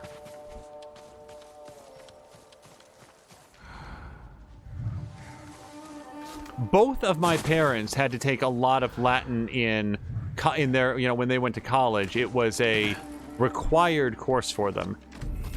So they came away with a I feel like a working understanding is overselling it, but like a slender degree of comfort with Latin as a language.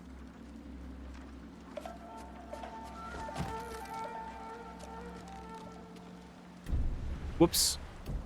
I want the longbow, I think. Mostly because the longbow can penetrate his helmet.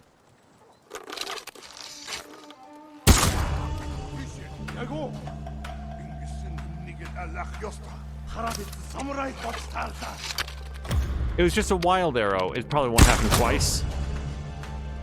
Okay.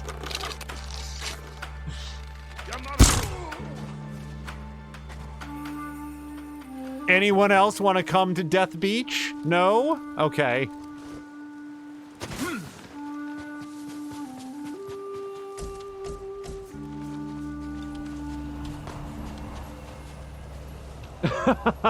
Devin says he's just getting these off the internet, some of them.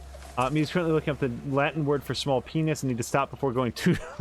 Yeah, I would hesitate to look too deep into what kind of search results that's bringing up.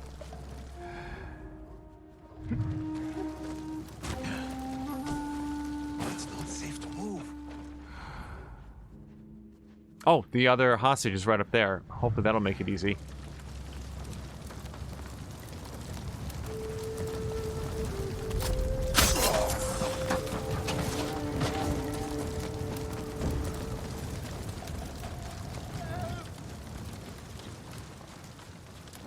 Devin's saying that some places use bird poop, or used to use bird poop as a facial cream.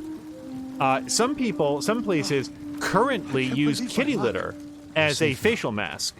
Because kitty litter, certain brands of kitty litter are made mostly of clay, and it is significantly less expensive to buy that clay in the form of kitty litter than it would be to buy actual clay.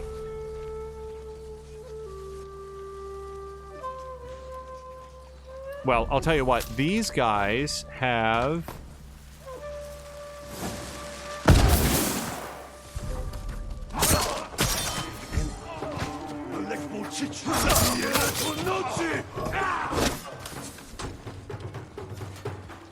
Shit.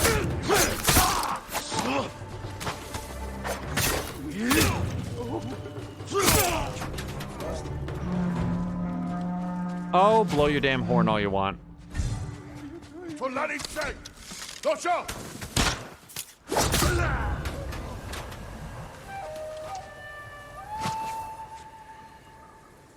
Yeah, that horn didn't do you any good. Brian is having a lot of fun playing Watch Dogs. Brian, is that, and I'm 100% sure that we've asked this before, is that Watch Dogs Legion, or is that one of the prior games? Also, man, you just reminded me that Tashir has Watch Dogs 1 on the docket coming up. I am really looking forward to seeing him play that game. You'll be free soon. The new one, okay. I thought the Mongols would take our heads, my lord. The Mongols seek the armor of a hero named Gosaku. Please take this key to it. You deserve to wear it. I won't let the Mongols come near Gosaku's legacy.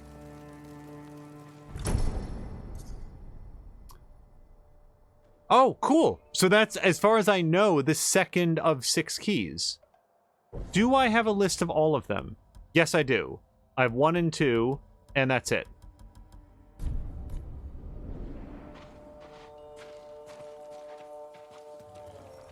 So Chivalry is saying that wasabi served in the USA is not wasabi, but rather horseradish dyed green, which is disappointing because I really like horseradish on. Sorry, not horseradish.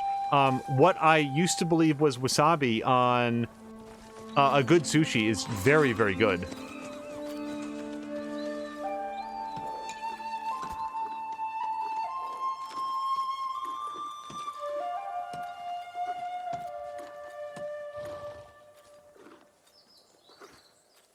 Jin's relationship with his horse, I really like. Like, I can't move right now. The two of them are just sort of, like, regarding each other. Just getting on, like, companionable pals. Okay, so I can get another upgrade. Sure, why not?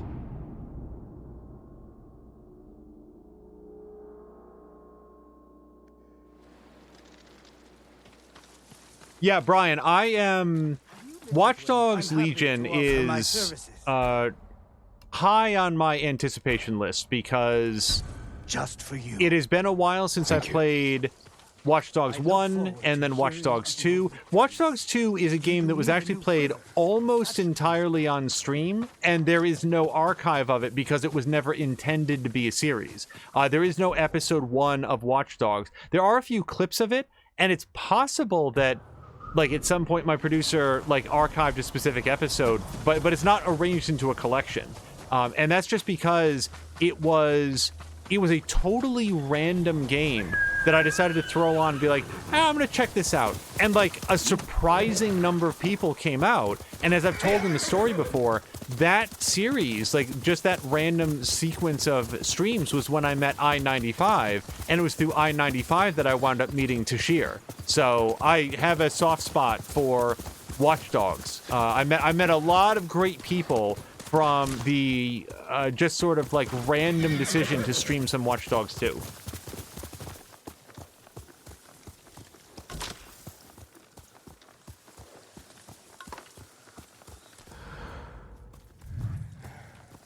So I'm just looking to see if there's, or listening to see if there's anybody here.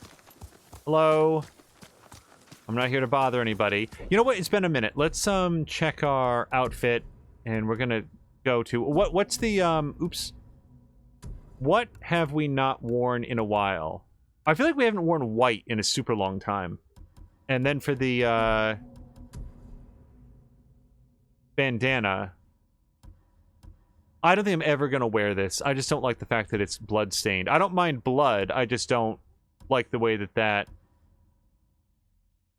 looks. Yeah, I don't think I have a different outfit where purple is gonna look better. So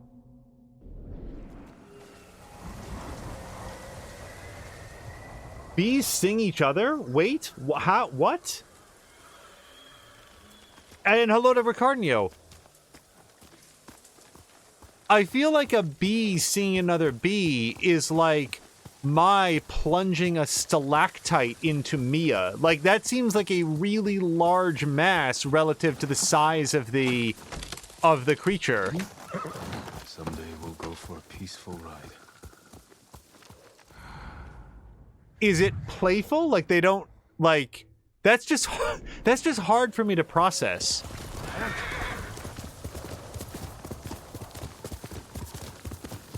Like, within their own colony, or do they sting bees from a different colony if they don't get along? Like, oh, those guys are trying to muscle in on our turf. Everybody sting those bees. Oh, they sting each other by accident.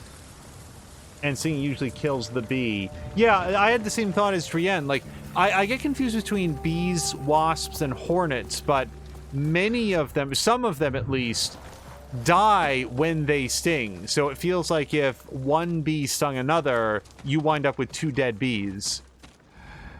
But, I mean, like, there's, like, I don't know how many bees are in a colony. Like, there's a lot of bees in a colony, so maybe it's just one of the, like, risks of doing business. Like, you could survive a certain amount of casualties to bee-on-bee violence.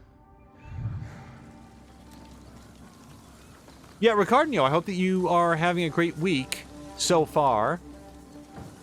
I have tomorrow off, so if you guys are in the mood for some more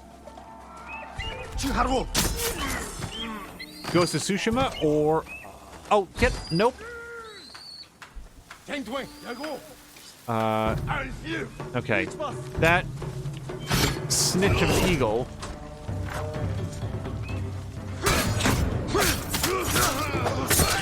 Told everyone where I was.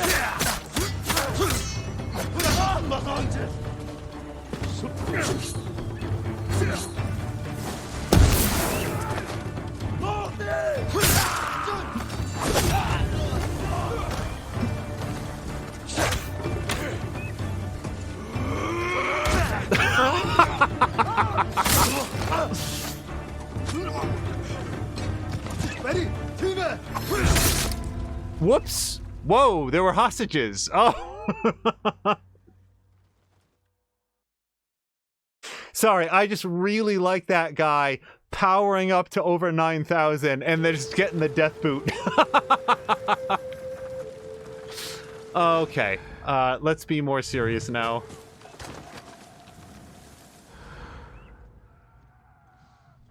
I somehow neglected that this is a hostage negotiation, despite the fact that it is the thing we've been doing in this entire stream.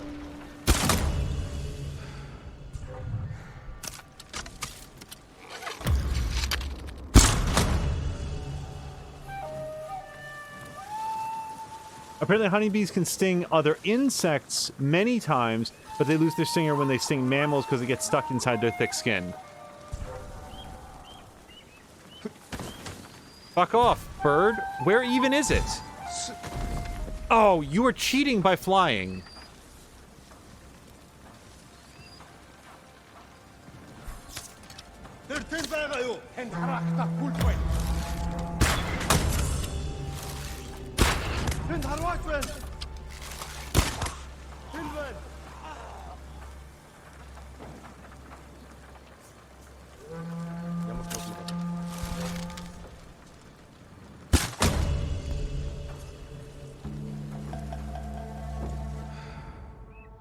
So I was supposed to kill a certain number of guys without taking damage, I think. Does anybody remember what the goal was?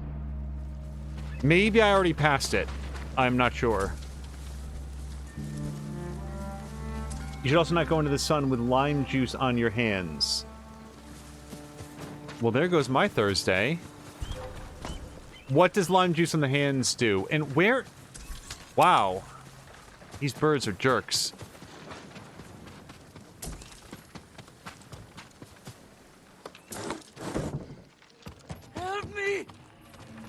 Hold still. Okay, and Alec Nice is saying the goal was 5 and you passed. I'm still alive. Thank you, my lord. Be careful up there. Were there other hostages in this building? I'm not sure, but I'm gonna go look upstairs too.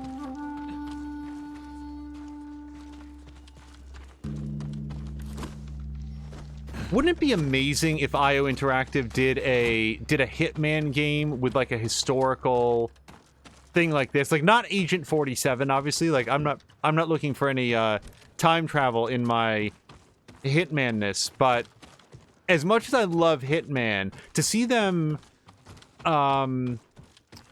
exercise that same level of super detailed level building and level design to other historical times, or even like science fiction times or whatever, I would love to see what that team can come up with. No, for real though, what is the deal with going out into the sun with lime juice on your hands? Why is that a thing?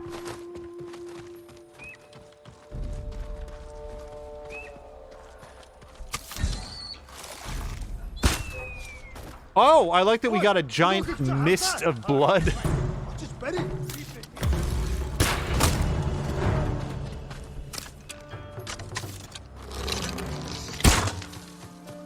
That didn't hit the thing I wanted to.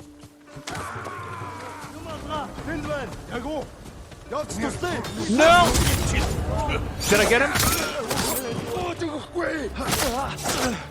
I think I saved his life. Holy hell, that was close.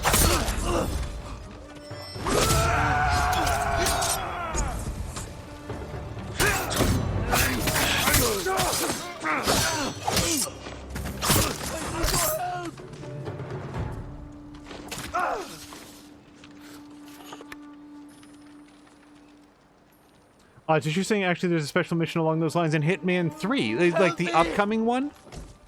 Or an earlier Hitman 3, because the numbering in that franchise is kind of fucked. Soon. Also, hold on, I gotta listen to this guy. The best day of my life, my lord. Go, and stay safe.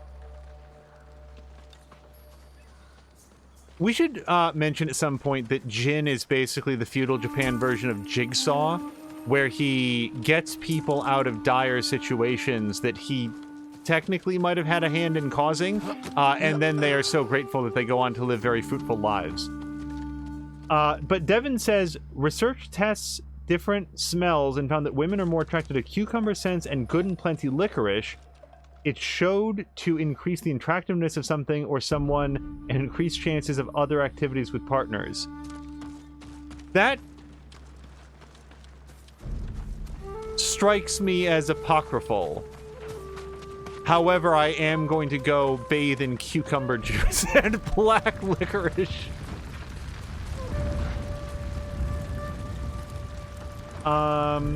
It causes phytodermatitis or margarita burn and can mess you up pretty good. The sheer thing to basically wash your hands. No lime juice lingering on them. They advertise a murder mystery thing, and I think it's set in a much earlier time. Brienne can't stand licorice, and the smell is not going to be pleasing to them. Sorry, I'm just trying to get a relative sense. Let's try to head south, I think, for the final hostage, unless we see that person in the area.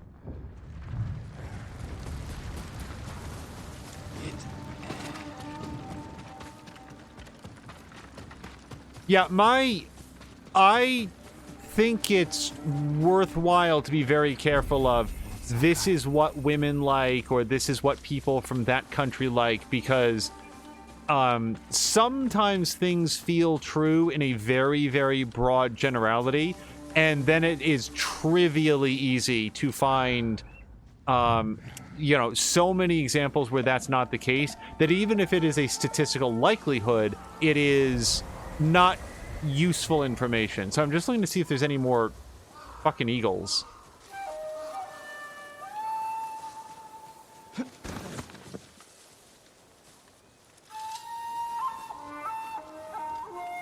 Alright, the guy closest to the hostage seems like a good pick to go first. Although maybe not better than... Hold on.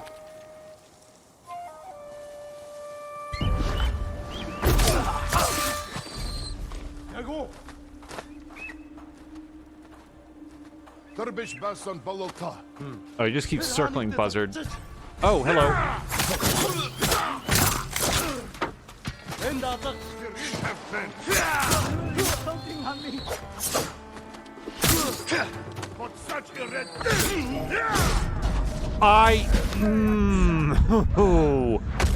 That one hurts a bit, because I really was holding block there.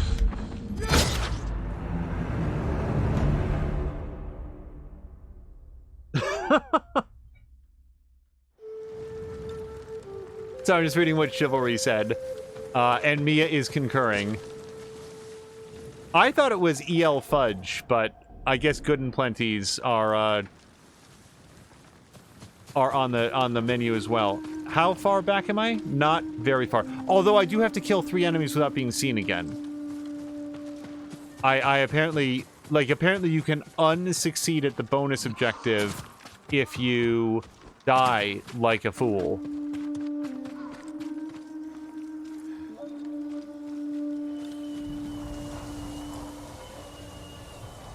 Devin says that sea lions understand rhythm, dance to beats, and even some genres of music. We used to have a cat named Maps, and the cat was named Maps because when I would play the song Maps in, I think it was Rock Band 2, Maps has a very distinctive and dedicated drum beat to it, and like a rhythm to it, and Maps, the cat, would come in and rock out and like bounce her head to the beat of that song, and only that song. Oh, he saw his dead bird in the grass too.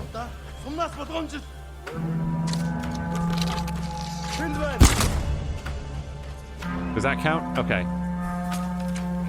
What do you think happened to the last 3 guys, sir? Do you really think you're going to be the one that gets off the horn bleat?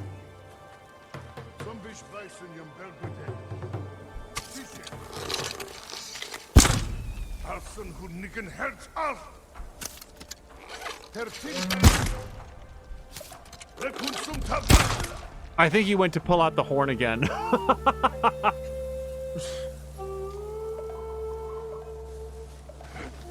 Yeah, Maps by the Yeah Yeah Yeahs. The cat was named for that song because if I started playing that, she would come in and go, like with her head.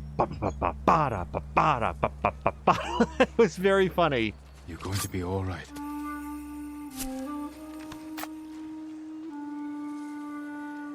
You saved us. Did they find your key to Gosaku's armor? They could have the key for all I care. Gosaku is a hero from a children's story. You don't believe the armor exists? Not at all. Take our key and see for yourself, my lord. Maps was a cool cat, but like you couldn't leave like cereal around her. She wouldn't, like most cats would like try to drink the milk. Maps would try to wash her paws in the milk. And sometimes she would just do it to be like a real jerk about it. Like you would turn away for a second and not realize she was nearby, and you'd come back and she would be sitting next to your cereal bowl, but one of her paws was like submerged into the milk. And she'd just like look at you like, yeah, that's right. That's what I think about your cereal. I'm speaking of Maps in the past tense because she did pass away some years ago, so I cannot like bring her in and do a cat cam of the musical performance. But yeah, she was a cool and interesting cat. That's my Sora. So I have completely accidentally now found 3 of the 6 keys that I needed. I didn't even know that this was a side quest until basically now. And there's something nearby, so close that I don't even think it's worth getting on the horse for, but I don't know where it is. Also, Devin was saying that 3 teaspoons of raw nutmeg can cause hallucinations and death. Is that like oh, that's a legend storyteller. Okay. Yep, I don't need to say anything to him. Well, we've got, apparently, a whole side quest down here. People are afraid of a disturbed man swinging a blade. He could be in some distress or else dangerous to others. I'll look into it. Sure.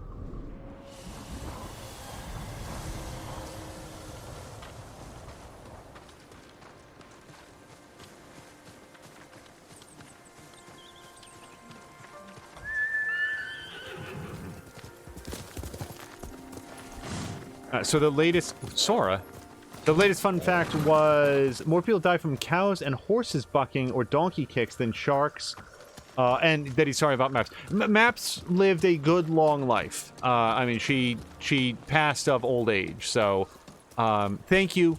But I have, like, animals don't live as long as we do. So I feel like if, for the span of time that they are here, we can provide them with a happy, safe, warm home where they feel loved and have things to keep them occupied and, you know, they have a good time of it, then it is sad to say goodbye to a friend, but it is the way of things, and I feel good that Maps had a really good life. So there is no need to be sorry. I have never had, like, anything directly from a coconut, but I do really like the taste of coconut. Like Mounds. Like a Mounds bar, I really like Mounds bars. Not a big fan of Almond Joy, just because I'm not a big fan of the almond. It's like in the way. What are you even here for? This is supposed to be coconut and chocolate. Nobody asked for an almond. That camp of survivors, the one outside Umugi Cove, it's cursed. People go missing. The people there are vulnerable, without a place to call home. Oh, Aleknax had to Easy go. prey for criminals. Many of the survivors have lost their families, loved ones. There's something strange going on. I'll put a stop to it. Aleknax, if you're still here, thank you so much for stopping by. I'm sorry I didn't see that message earlier. Yeah, Tashir saying hence the song in the commercial. Almond Joy's got nuts. Who cares? Just eat a Mounds.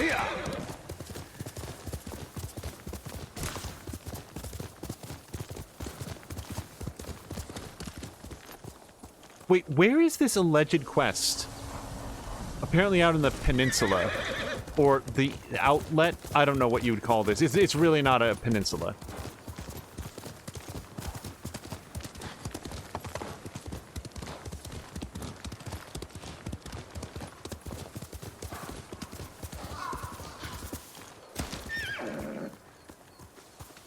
This is not a joke, by the way. I have had Mia's Reese's song stuck in my head for like 2 weeks.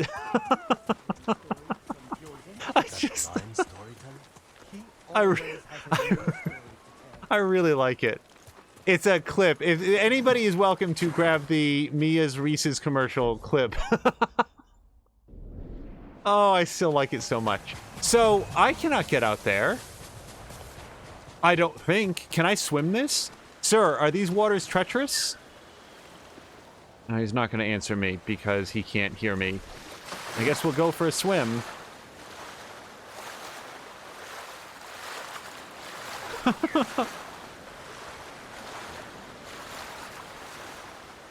Like, just in the middle of the day, I'll start, like... it just goes through my head. I don't want to attempt a rendition.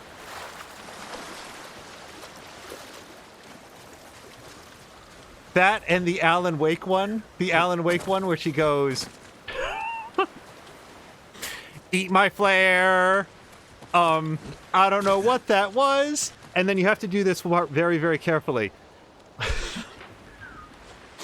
Was it a flashbang?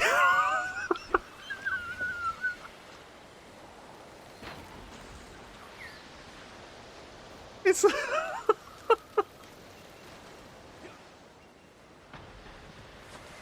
I love that clip. I love that clip so much. Okay, I'm sorry. I gotta stop. Let's more Tsushima and less remembering Mia streams. Mm.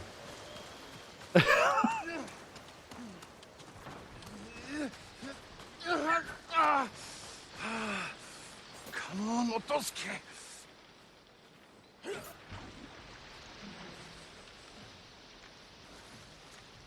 Put that down before you hurt yourself. I am sorry if my lack of skill offends, my lord.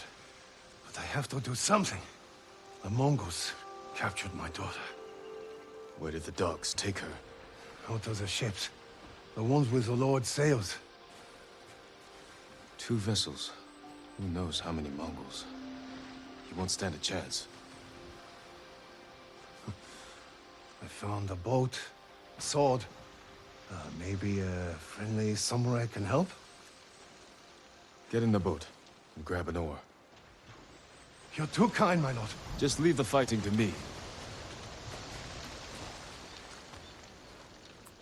A slight, like, on the long list of things about this game, it is, do you think they ever tried to have there be, like, boats in the water? It feels like something that maybe they just technically was like, it's too much, so it's not worth the effort. Because look, Maki back safely. boats, We'll return soon. boats consistently teleport Jin to where he needs to be. They don't actually move like in Odyssey, for example. And it's not a complaint. It's just sort of interesting to note about a world that feels so grounded in its own way. That, by the way, is why the kick caught me so off guard. Like, I really thought when I read the description that Jin's kick would just, like, stagger a guy and maybe, like, throw him off balance. I wasn't expecting, like, to kick somebody off of the screen. So that was what was so funny. So, Drienne is... Devin is saying your liver can heal and even regrow itself in 3 weeks. Now, that I did know because you can donate your liver to someone and there can be some complications for you during, you know, post-surgery. Whoops.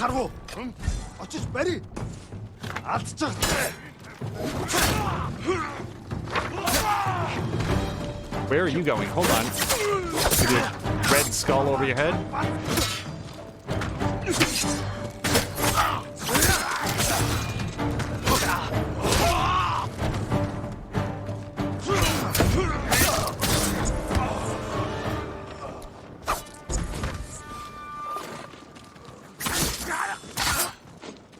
Yes, Chivalry, thank you for getting the song. I really, really, really like that one. But yeah, if you donate like a kidney to somebody, you are down 1 kidney.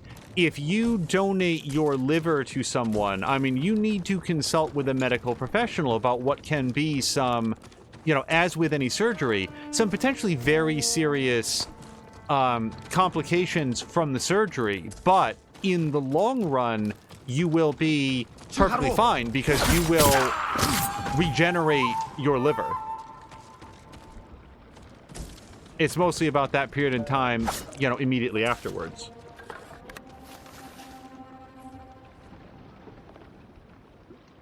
Adrian saying your cornea and your tongue are the 2 fastest healing parts of your body. Now that I did not know.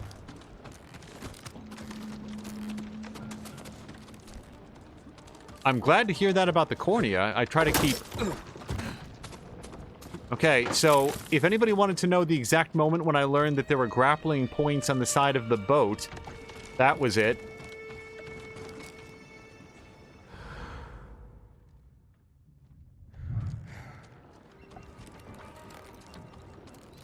Yeah, I would really like to keep things out of my cornea whenever possible. I think the only 2 things I want to let in are light and dark, and everything else can just stay over there. But it is good to know that if the cornea ever takes damage, it is liable to be okay. So are there grappling points on the outside of this ship as well? Yeah, it looks like there are. Can I get up there? Almost. So let's listen for a second, see if there's anybody here. Not in the immediate vicinity. Oh, and Mia found the original one. Yeah, it is like, of all the little ditties that Mia has sung on stream, it like, that is the only thing that was ever outside a register, and I think it's exclusively because she was in a state of blind panic at the time and doing Mia musicality. But yeah, I probably watched that clip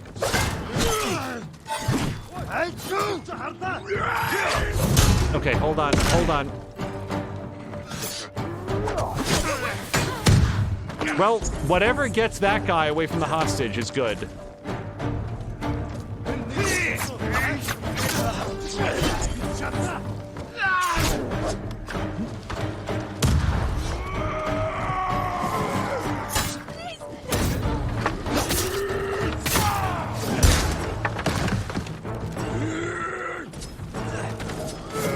Oh my god.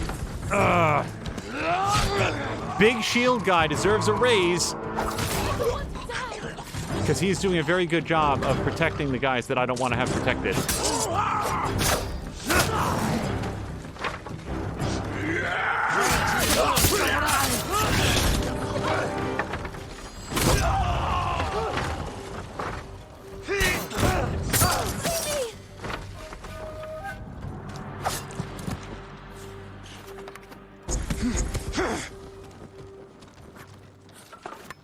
Believe it or not, ma'am, I'm a professional. Hold still.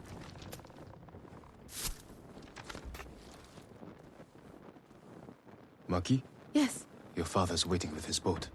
Come with me. I'll stay close, my lord. Thank you. You killed them all. They deserve this. I know. I can't believe it's over.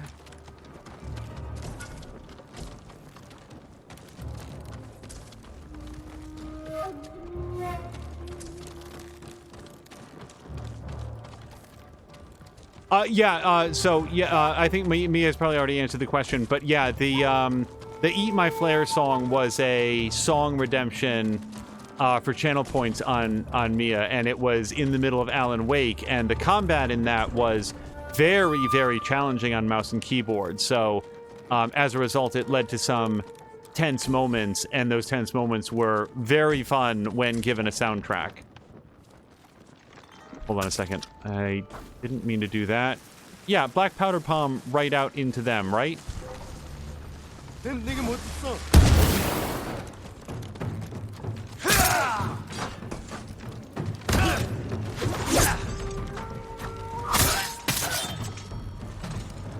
I am very low on moons, so I want to be a little careful as I do this. Is it possible that those guys... Look at this guy. This guy right here. He did not hear the explosion. What did he think it was?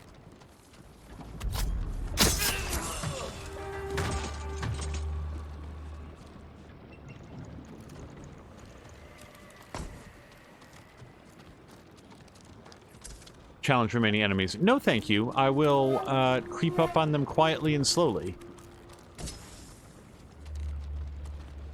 Devin says that the Earth is hit with more energy than the sun each hour than the planet uses in a year. Well, it's one of the reasons that I'd love to see further investment in and...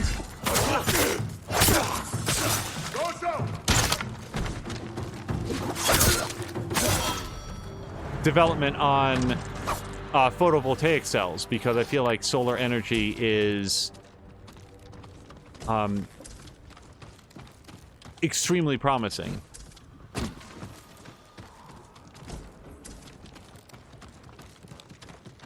Like, just the idea of, instead of building giant solar farms, like, out in the middle of the desert, that then you have to figure out a way to reliably transmit the energy back to populated areas and such, just putting those same solar panels onto the roofs of the houses that we already have, you know, even if they are pound for pound less efficient, they can still be so much more efficient than the need to transmit that energy over long distances. I mean, until we get some sort of superconductive material, being able to... Father. Sorry, just taking a bath. Getting the blood off. Get us back to shore. Right away, my lord.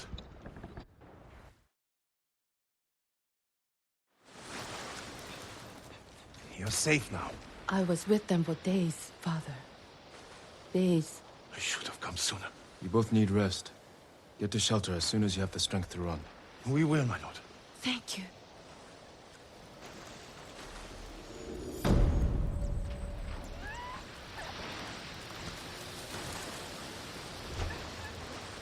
Oh, I have 2 points. Yeah, and by the way, Chivalry was voting that that guy thought that the loud bomb explosion was somebody on the boat just has a history of very explosive farts. Okay, so we've got another quest. Oh, look at this. We can go over here to visit the armorer and do our quest at the same time. I have never had a McRib. The latest fun fact is that the McRib isn't one of McDonald's favorite, most popular items. Well, that's probably, like... it's because the fries are a side to whatever people are getting. Like, people are unlikely to buy... All I'm saying is that if people buy McRib, they may also buy fries. But they would also buy fries with their Big Macs, with their Chicken McNuggets, with their tasty green salads or whatever. Trade is difficult in these times, my lord. If you can bring more, it's yours. What even do they have at McDonald's anymore? Oh, this is not the guy that I'm looking for. Your victories give us hope. I remember when their entire menu was like a Big Mac, McDLT, the Quarter Pounder with some cheese, filet of fish, a hamburger, a cheeseburger, a Happy Meal, McNuggets, tasty golden French fries, regular or larger size, a salad, chef and garden, and a chicken salad oriental, big breakfast, hot cakes with sausage, eggs, and hash browns too. And then for dessert, you could get hot apple pies and sundaes 3 varieties, a soft serve cone, 3 kinds of shakes, and those chocolate chip cookies. And to drink, a Coca-Cola, Diet Coke, an orange drink, a Sprite, a coffee, decaf too. That's pretty much it. How is your armor? I don't even know what they have anymore. I will do my best to make you strong and secure. Wait, Todori's army? Is that the only one? Yes, it is. Okay, so this one's going to increase total concentration time by 2 seconds and give him an even stupider hat. So I feel like it's all bonus.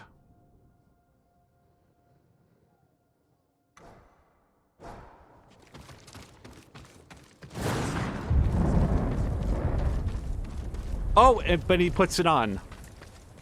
I would love to know the historical context for this hat. It is... like... just the why. Why is that the way that it is? Like, I look at that and I see somebody put so much effort into that, into, like, fashioning it into exactly that way, and you would think there must be some sort of battle benefit to it. There's a reason that it's like that, and I am simply too dim to figure out what it would be. Does it help shield you? Like, it doesn't look like it would shield against incoming arrow fire. Maybe it helps to deflect the, like, incoming arrows away from your head, but then wouldn't they just sink into your shoulders? Anyway, I don't think that this is an answerable question. Let me look for the quest.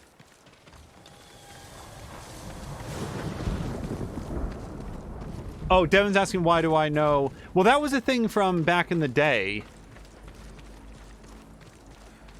Lord Sakai! A moment, please. It's important. Yes. What is it? Not out here, my lord. This way.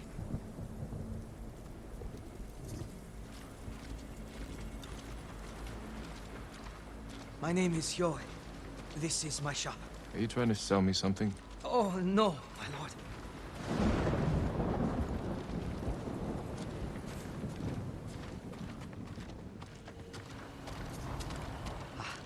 Here should be fine. No one's listening. Tell me what this is about. My neighbor, Haruo. He's acting suspicious. He sneaks out of town at sunset. Gone for hours. Comes back at dawn. Last night I followed him. He went to a burnt-out house by the cemetery and met bandits there. Bandits? That can't be good. I'll find this house and learn what they're up to.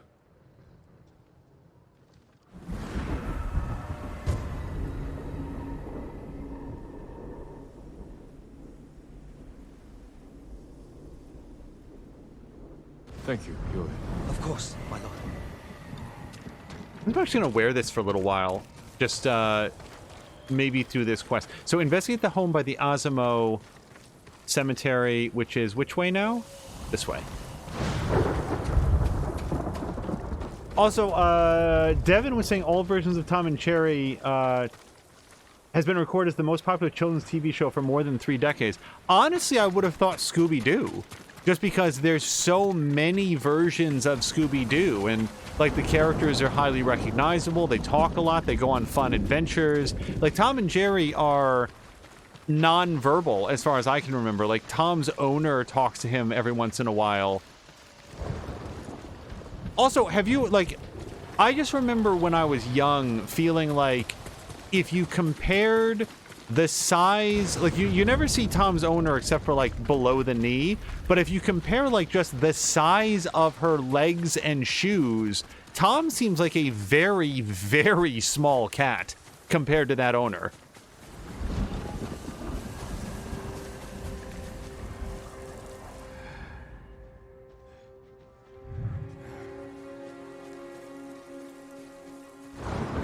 Which, for reasons I cannot currently explain, again, makes me want to recommend, oh, wait, I'm wearing a bow hat. I should not do that. Hold on a second.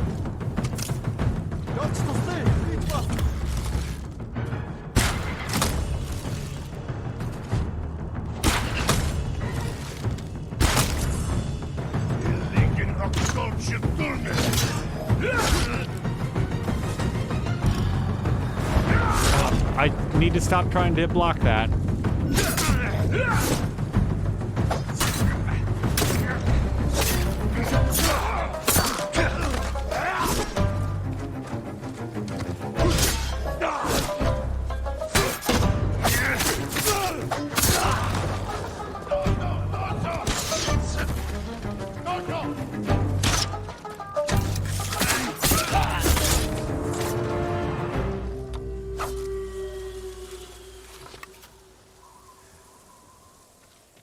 By the way, Chivalry has an interesting theory about what this hat does in off hours, and all I can think about is the remarkable neck strain that would require. And Mia is saying, Angel's looking for a lady to ride his head with that hat.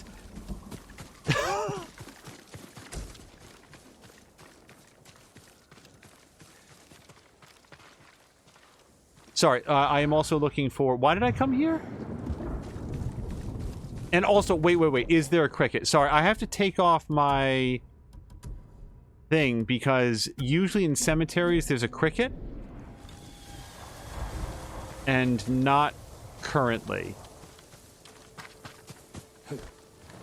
Okay, if there's also nothing at the house, I will put the archer outfit back on.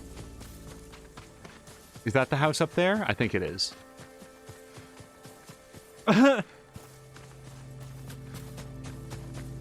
Well, I don't think I finished my like all the Tom and Jerry talk has me thinking of Deadly Premonition and how much I would like to see Mia play that. I am not the only person who's kind of bummed out by the fact that that Samoan guy appears to have backed off of his the playthrough that he was doing with his sister of Deadly Premonition. His neighbor met bandits here. Seems deserted. I'll have a look around. Because it is always fun to watch people discover that game. Not much blood. Minor wounds.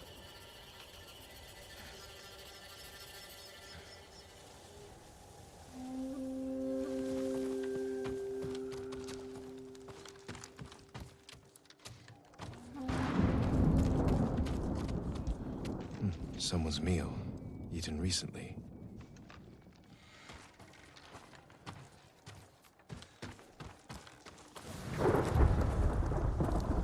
Lots of ashes. Campfire's been used many times. The merchant was right to be suspicious. Need a place to hide. Wait for the merchant's neighbor and his bandit friends to return. So Mia wants the elevator pitch on Deadly Premonition. Twin Peaks. It's Twin Peaks. It's not actually Twin Peaks, but it is. I saw Mongols on the roads. I think they're looking for us. We should hurry. What did you bring this time? The statue of Inari. Oh, that's valuable. I'm surprised the Mongols didn't take it. Let's bury it with the rest. Thieves. Need to see where they take things. Keep your eyes Okay, open. wait, if we're going to be stealthy, then let's take a quick second to slither into our stealthy outfit.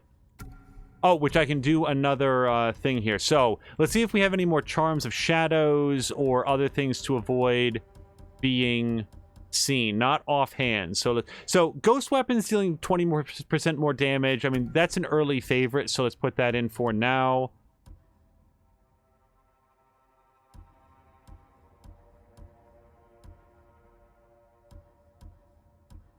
Just looking to see if there's anything else.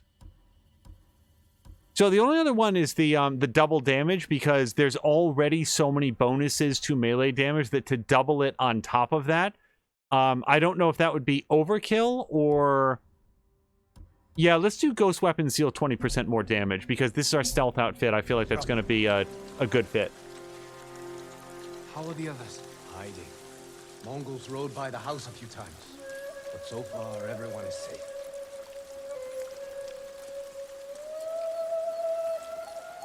Now, the only thing about Deadly Premonition is that I've heard that the... Horses! Well, I don't know when they're talking. I've heard that the PC port is unsteady, but I don't know by how much.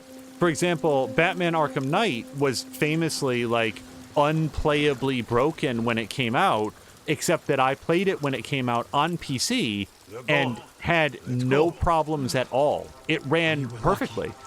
They caught poor Tamon out on the road.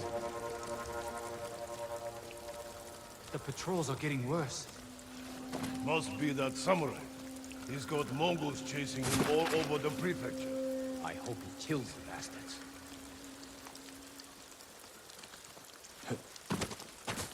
So what some people say might be like a very poor performance, The sooner we're off the road, the better. we may have To Tamon? no problem at all with. Mongols impaled him on top of an anthill. He screamed for an hour. That's horrible.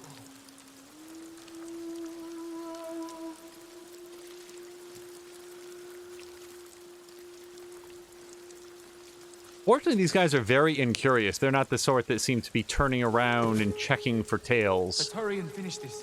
What are they doing? I hate burying Nani like this.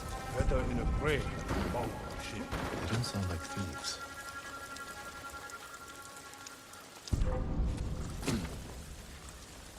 Hurry up.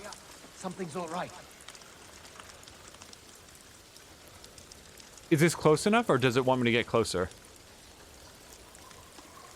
Maybe I went the wrong way. Yeah. Fudge. Nani is safe.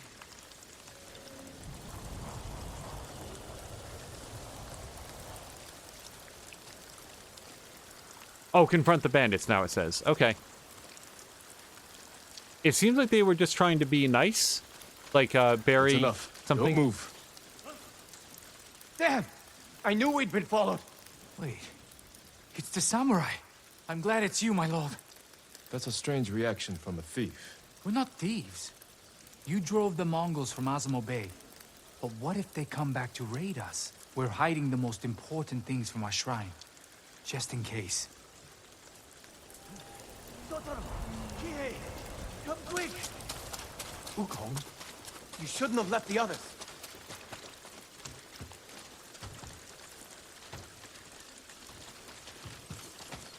Did I... Wait, was there dialogue that I missed? Our people are trapped! They will be killed. How many Mongols? I couldn't count them all. Which of you can fight? Me and Kihei. You're with me. You two get in the house and protect your people. With what?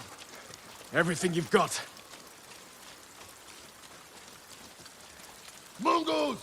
They're coming from all sides! Attack! Okay, wait. I'd promised to do some archery, and I like the archery, so we're going to switch to this. Wait. And so, Charm Precision is a moderate increase to arrow damage. That seems like... Oh, no, wait. That's what I already have slotted. So, melee, ghost weapons, double damage, which theoretically would also apply to the arrows. No.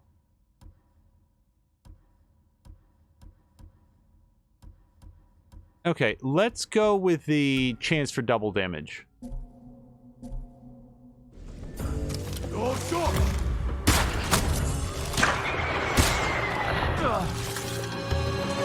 Oh, that ruined my concentration.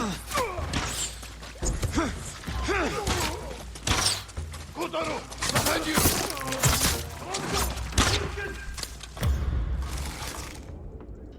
More coming! We should have run!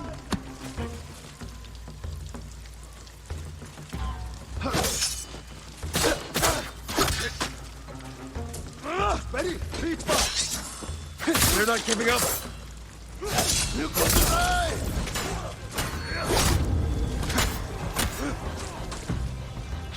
We're not Ow. warriors!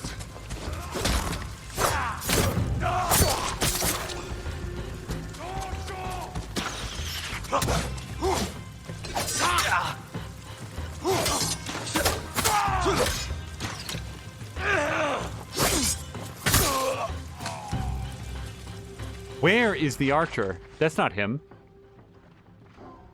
Maybe that's him.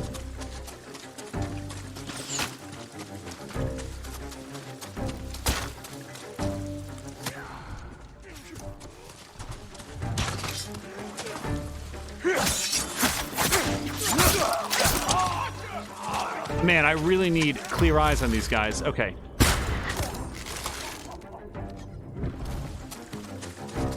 So the whole thing with this armor set is that you can extend your concentration with headshots, which is why I am so embarrassed at my inability to get headshots during this particular sequence.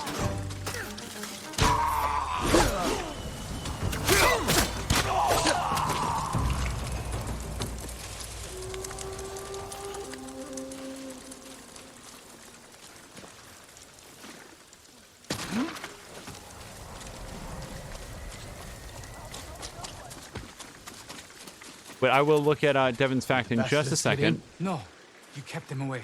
Not us. It was Lord Sakai. Who are these people? Travelers fleeing the Mongols. People who lost their homes. And you protected them. We tried. You're not hiding those valuables so you could steal them later. No, my lord. We're not trying to get rich. After seeing what the Mongols have done, we only want to help. And help me lead these people to Azamo Bay. You'll all be safe there.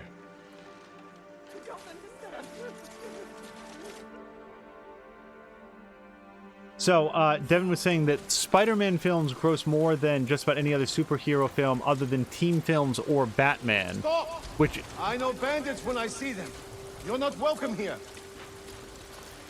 As Drian says, it sounds like the fun fact is that Batman is the most profitable solo superhero game, although it is a film franchise. Although it is interesting that Spider-Man comes in second. They're with me. These people need shelter. Even the bandits. My lord, they can't be trusted. They fought to defend these people. They'll help you hold this town. As you wish, my lord. Open the gate! Let everyone inside! I don't know how to thank you, Lord Sakai. Protect Azamo like you did those people. I promise I will. And make sure they know where to find what you buried when the Mongols are finally gone. You can count on it. Thank you for this chance to prove myself. It makes a lot of sense to me personally because the Sam Raimi Spider-Man films were really high budget, really high quality, lots of good actors, and preceded the Marvel Cinematic Universe by a number of years. So there was not really a lot of competition for them, and that sort of cemented Spider-Man in the public mind. And then, again, I think I talked about this recently, but I really like the Amazing Spider-Man movies. I know that they were not popular with others. Followed by the Marvel Cinematic Universe version with Tom Holland, which I have not yet seen Far From Home. I'd very much like to. By the time we went to go watch Far From Home here, it had been removed from Netflix, so we'll have to, like, rent it at some point. So I'm going to put one more point into one more stance. We're going to deliver 3 piercing strikes. Although that's mostly a setup for the next thing, which makes a lot faster. Okay, cool. And yep, just looking at what they will be. But I'm not going to do that yet. We've put a lot of points into the stances. Let's take a look to see what else we can do.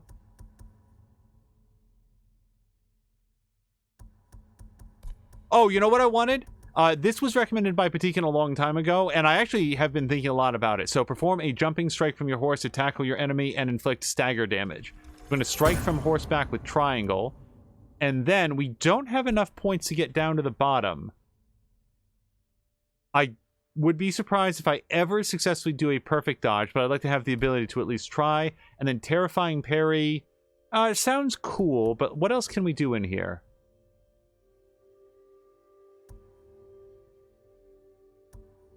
Okay, so this looks like endgame stuff when you want to, like, find all the stuff. So, instead, let's go look at some of our ghost upgrades. I have not...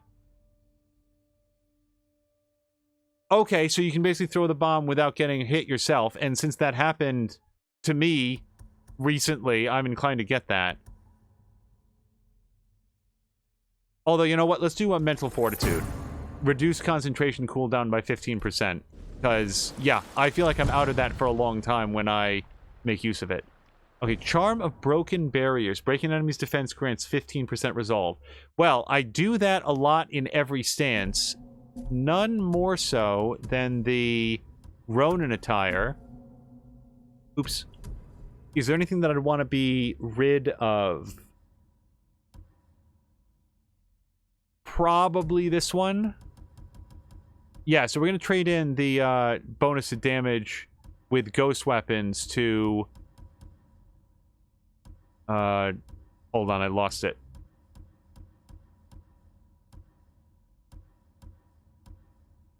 That one, breaking enemy's defense. Yep.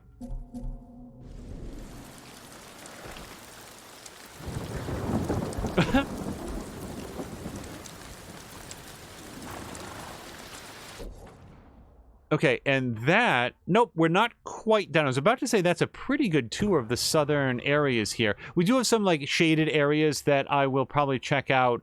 Let me fast travel to here, and we'll head south. So, Mia, if you're by the keyboard, what time are we thinking of for some... game night tonight? Is it still around 8 p.m. Eastern that we're meeting up? Wait, and I need to go the other way. Wait, you know what? Let's, Oh, I can't play the flute.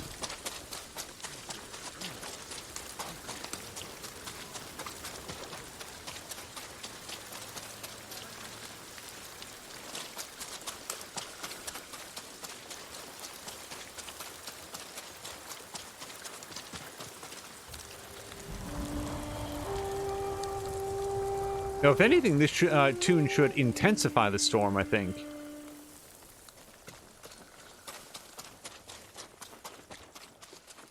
Or make it stop raining altogether. That's... Did I play the wrong one? Nope, here comes the thunder.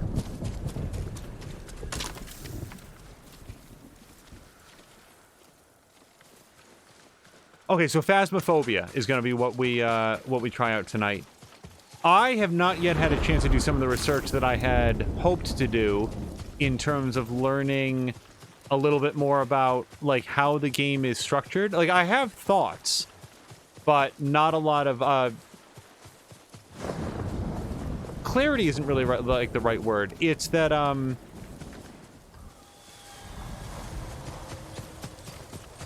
so far, my highest accomplishment in Phasmophobia has been getting killed, which happened very suddenly. It's like, okay, I'm not sure what I could have done to prevent this, but just generally have made better decisions. Okay, and Mia has done a bunch of research so that she can share. Yeah, I am all ears.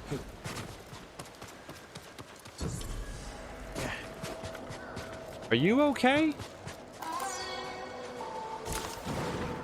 Pillar of Honor.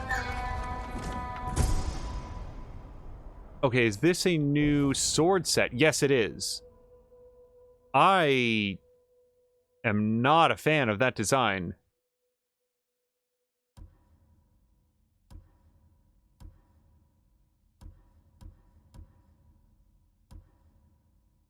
Oh, I didn't realize that I had these. Yeah, let's pull those out.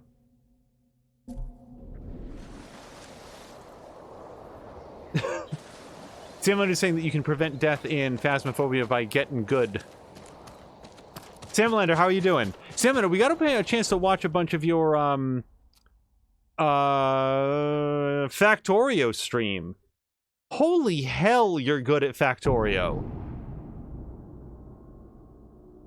Like, we tuned in and it was like, oh my gosh, like, just knowing a game that complicated that thoroughly is always really impressive to me.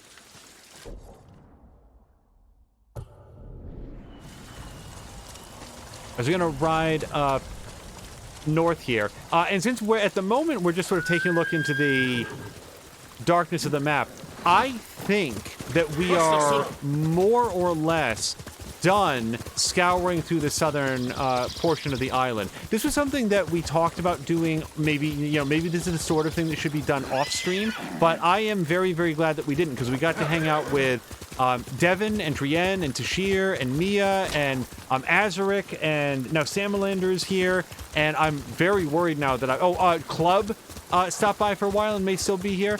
And I really like getting a chance. That's one of the things I like about this style of open world games, that when something is very, very story focused, like a Walking Dead game, for example, or even Judgment, where there tends to be a lot of on-screen text to sort through and so forth, it can be very challenging to have a session where you get to kick back and talk with chat. And if you're playing something that is like really intense on combat all the time, like Prey, I really loved playing Prey, but it was challenging to keep up on chat because there's so much happening in front of you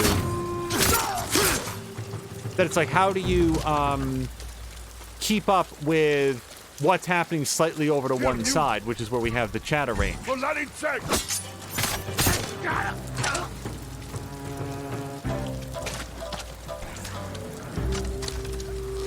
This game, however, like Odyssey before it, has lots of opportunities to sort of hang out and talk, because okay, how dead are these guys? Pretty dead. So I'm gonna end his suffering maybe after let's just do it now. A game like this where, like, travel is a big part of it, right? Like, that's a great opportunity to catch up with, where are you even going, Jin?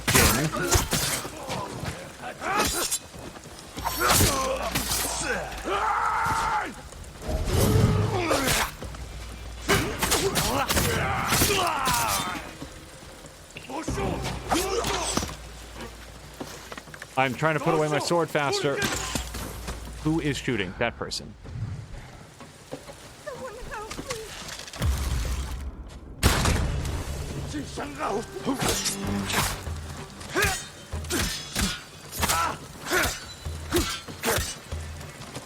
Oh, I phase him right through solid matter.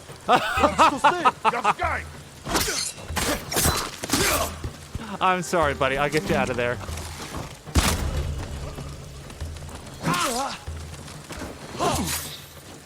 Oh, my old nemesis. Guy who's slightly competent with his weapon. Samlander was saying that he's got some practice in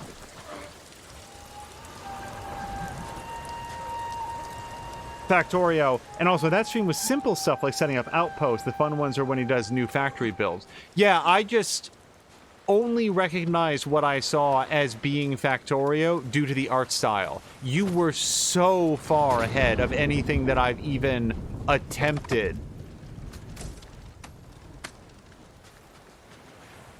I think Factorio is a very, very neat game, and I feel like Thank you for saving I us, feel my like lord. I'm a toddler banging blocks together the Golden Temple in Ariake. when I try to play it. But it is very, very fun.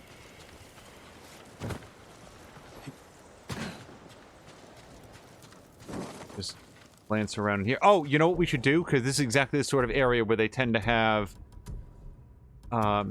artifacts. And yes, indeed.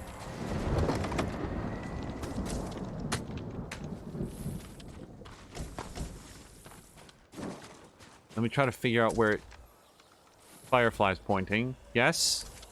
Yes. This way.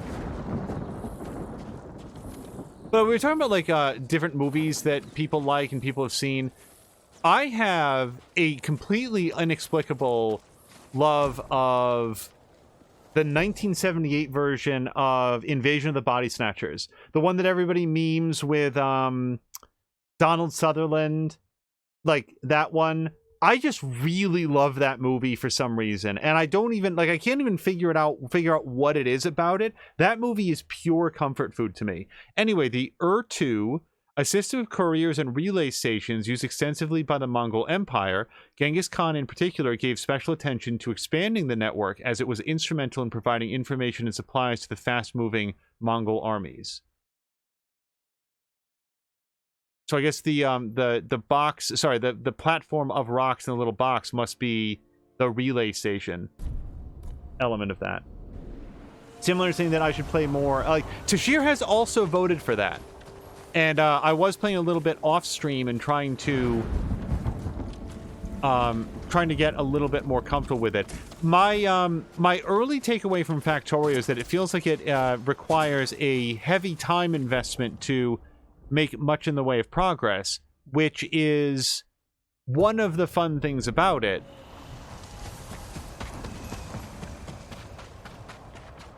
But also makes it, you know, there's that intimidation factor when you're stepping into something and you realize, like, okay, it's the MMO concept of it, where it's like, I have every expectation that I would enjoy Final Fantasy XIV.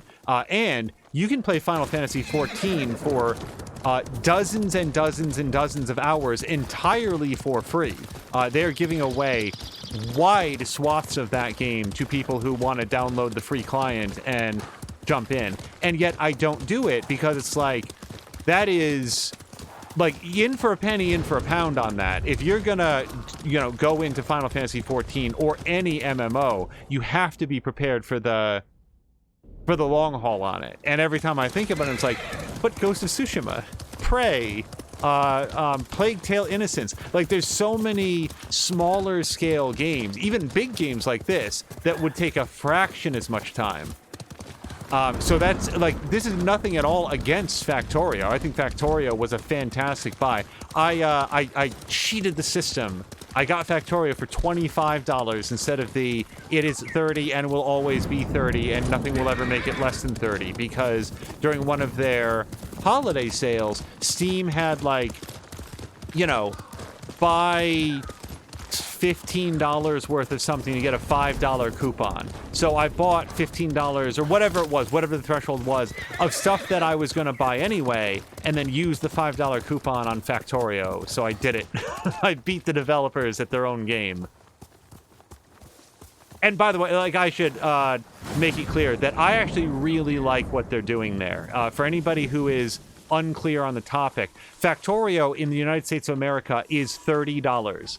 Not $29.99, not $24 at the next sale. That game is $30, and the developers have said, we will not be participating in any sales or any discounts, any coupons, and I gotta say, I actually really respect that, because there is that feeling that we've all had while buying a game, that you buy a game because you're excited about it. For any number of reasons, you don't get around to it, and then by the time you do, it's been on sale for half of what you paid. Well, Factorio, you drop $30 on that game, that's what it's gonna be next year, and I gotta say, I kind of like that. So this looks like an interesting color. Hold on a second.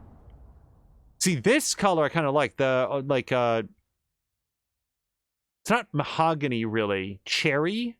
I'm not sure what color we'd apply to that, but I like the way that that looks. I'm not sure that I want it for this particular outfit, but it's nice to have it as an option.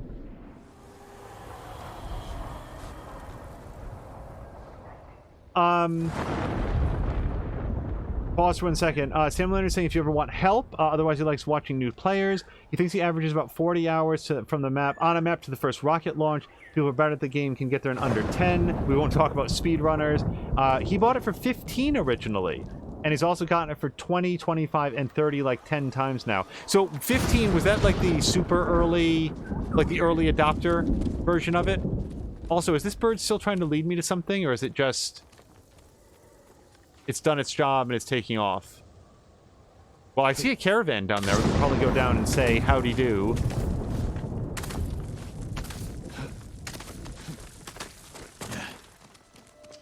Oh! I found this by accident. Okay, that's awesome. So the people who backed the original Kickstarter got it for $10. Good for them. That is an amazing price for what that game is. That said, I watched that game in its sort of beta process, and uh-oh.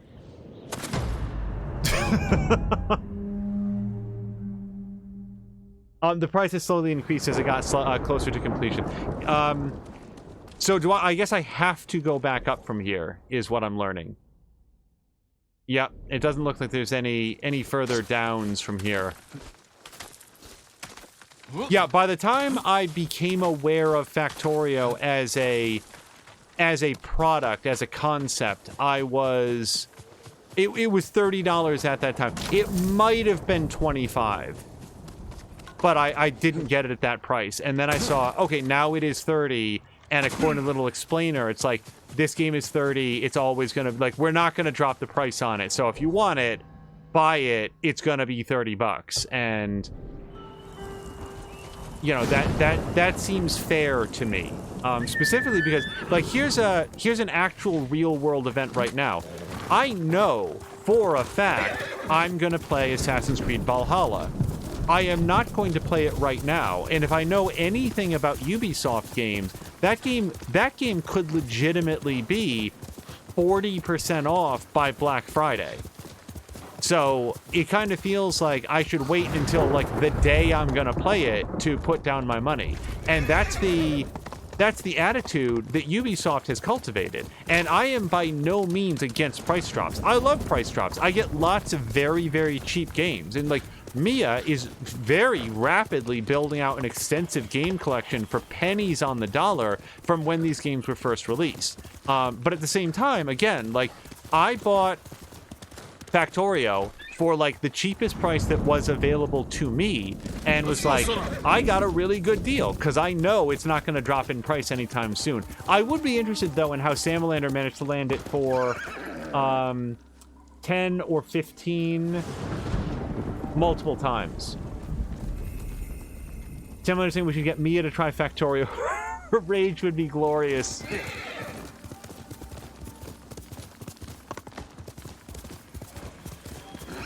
Yeah, from what I've seen of what Mia enjoys, I'm not sure that Factorio would... But now, what's interesting, I was about to say I'm not sure that Factorio would be, like, fall into the genre that she would like as much, but that said, Mia is a huge fan of both Tetris and SimCity. So, like, it's not always the white-knuckle, adrenaline-loaded, edge-of-your-seat, panic-stricken, you know, games that, like, you know, that Mia goes for. She does like more, not sedate, that's the wrong word for it, but pensive games from time to time as well. Always either from the developer website or from Steam directly. Yeah, I feel good about the 25. Like, I certainly have already gotten my $25 from it, but yeah, I would have loved to have seen, you know, if I could have gotten for cheaper. I am nothing if not a cheapskate. So, I'm going to say that is all the time that we have. So, when we come back for our next episode, what's going to happen is I'm going to ride north through this mist, give one shot at clearing out whatever cool or interesting things might be there, and then, unless there's some sort of no, look, 22 of 24. I've got 2 more prefectures to liberate, and how or where do you do that? I did that. So if I were to guess, there's something over here and there's something in here. So this was a good long stream. That's what we'll do at the... Oh, and there's something up here. Okay, so we're going to go for the next episode here, here, and then maybe here. which I really thought those were lakes or something. And we'll see if I can clear up the last 2 prefectures. And then we're going to go north and start doing some of this awesome stuff. All right, and with that, let me just lay down a quick save.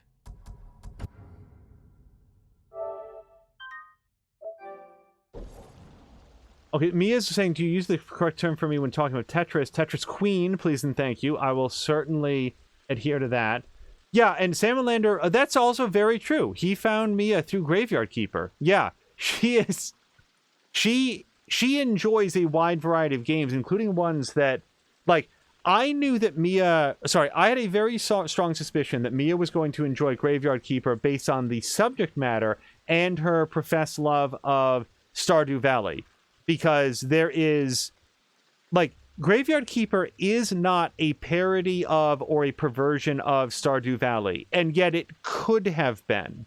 It is very much its own thing, and I love both Stardew Valley and Graveyard Keeper. But Graveyard Keeper is such a sharp departure from the tone of Stardew Valley that it makes a really refreshing change of pace. And I thought to myself, oh, from what I've seen of this, Mia's really gonna love this. And I was glad to be correct about that. So yeah, maybe Mia would really dig something like Factorio. Factorio and Anno are 2 games that I feel really speak to that.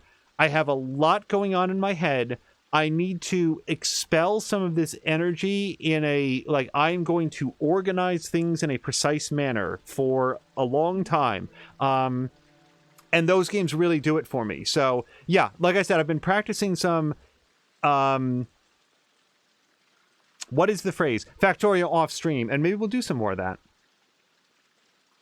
Samulator regrets that he can't get a copy of that Anno game anywhere reasonable. So keep an eye out, because Anno 1800, well, it depends. If reasonable means not from Uplay, that is correct. But if you're, like, Samulator, if you're interested, I've been playing some Anno 1800. Anno 2070 is available on Steam, and I was talking even earlier in this episode about doing sort of an exhibition thing, like Anno 2070 for beginners, and sort of walking through like a sandbox game of that, because that game still holds up real well. And it is, when I say that it's simpler than Anno 1800, I don't want that to sound as a negative. It is a very different, it's a different style of Anno that is separately sophisticated in its own way, but I do feel is generally more approachable because everything's on one map, so you don't have to fall around on different maps. The quest system's a little bit more basic, and it's a very, very neat game. So, oh, actually, Sam Melander has 2070 and may not have played it. Well, I was thinking about doing that anyway, so keep an eye on the channel, and we might do that in a little bit. Okay, let's call it there. I'm going to go find somebody to raid, and we will see you again for some more Ghost of Tsushima and or Anno 2070 action tomorrow. We will be doing a stream tomorrow. Mark Wack is saying, have you checked Fanatical? Mark Wack, so first of all, I do want to see what that price is, because Anno 1800 is a super good game, and I really like it. But I believe, wow, 60% off. Holy hell. I believe the hesitation from Sam Lander is that he may not want to deal with Uplay at all, which I understand, but man, Anno, the Anno games are super good, and I really need to stop this stream, but I am fascinated by the fact that Anno 2070, Anno 2205, and then Anno 1800 are all games in the same franchise. They are recognizable as Anno games. Like, you look at them and you're like, yep, that's an Anno game. And within the mechanics of how they work are wildly different from each other. Like, huge shifts in how you actually accomplish your goals. And it's very impressive to me that I think it's Blue Byte Studios does those. They are constantly iterating on their formula. I think the Anno franchise is as adventurous as, like, wait, I don't want to draw that comparison. Just a very, very adventurous group of developers that don't just sit back and churn out the same thing, but rather look for ever expanding and more sophisticated ways to deliver great games. Anyway, that's it. I have to stop reading chat. I have to go. We will be tossing over to somebody fun, and then we'll see you tomorrow for some awesome new streams. Until next time, thank you so much, and I hope you have a great night.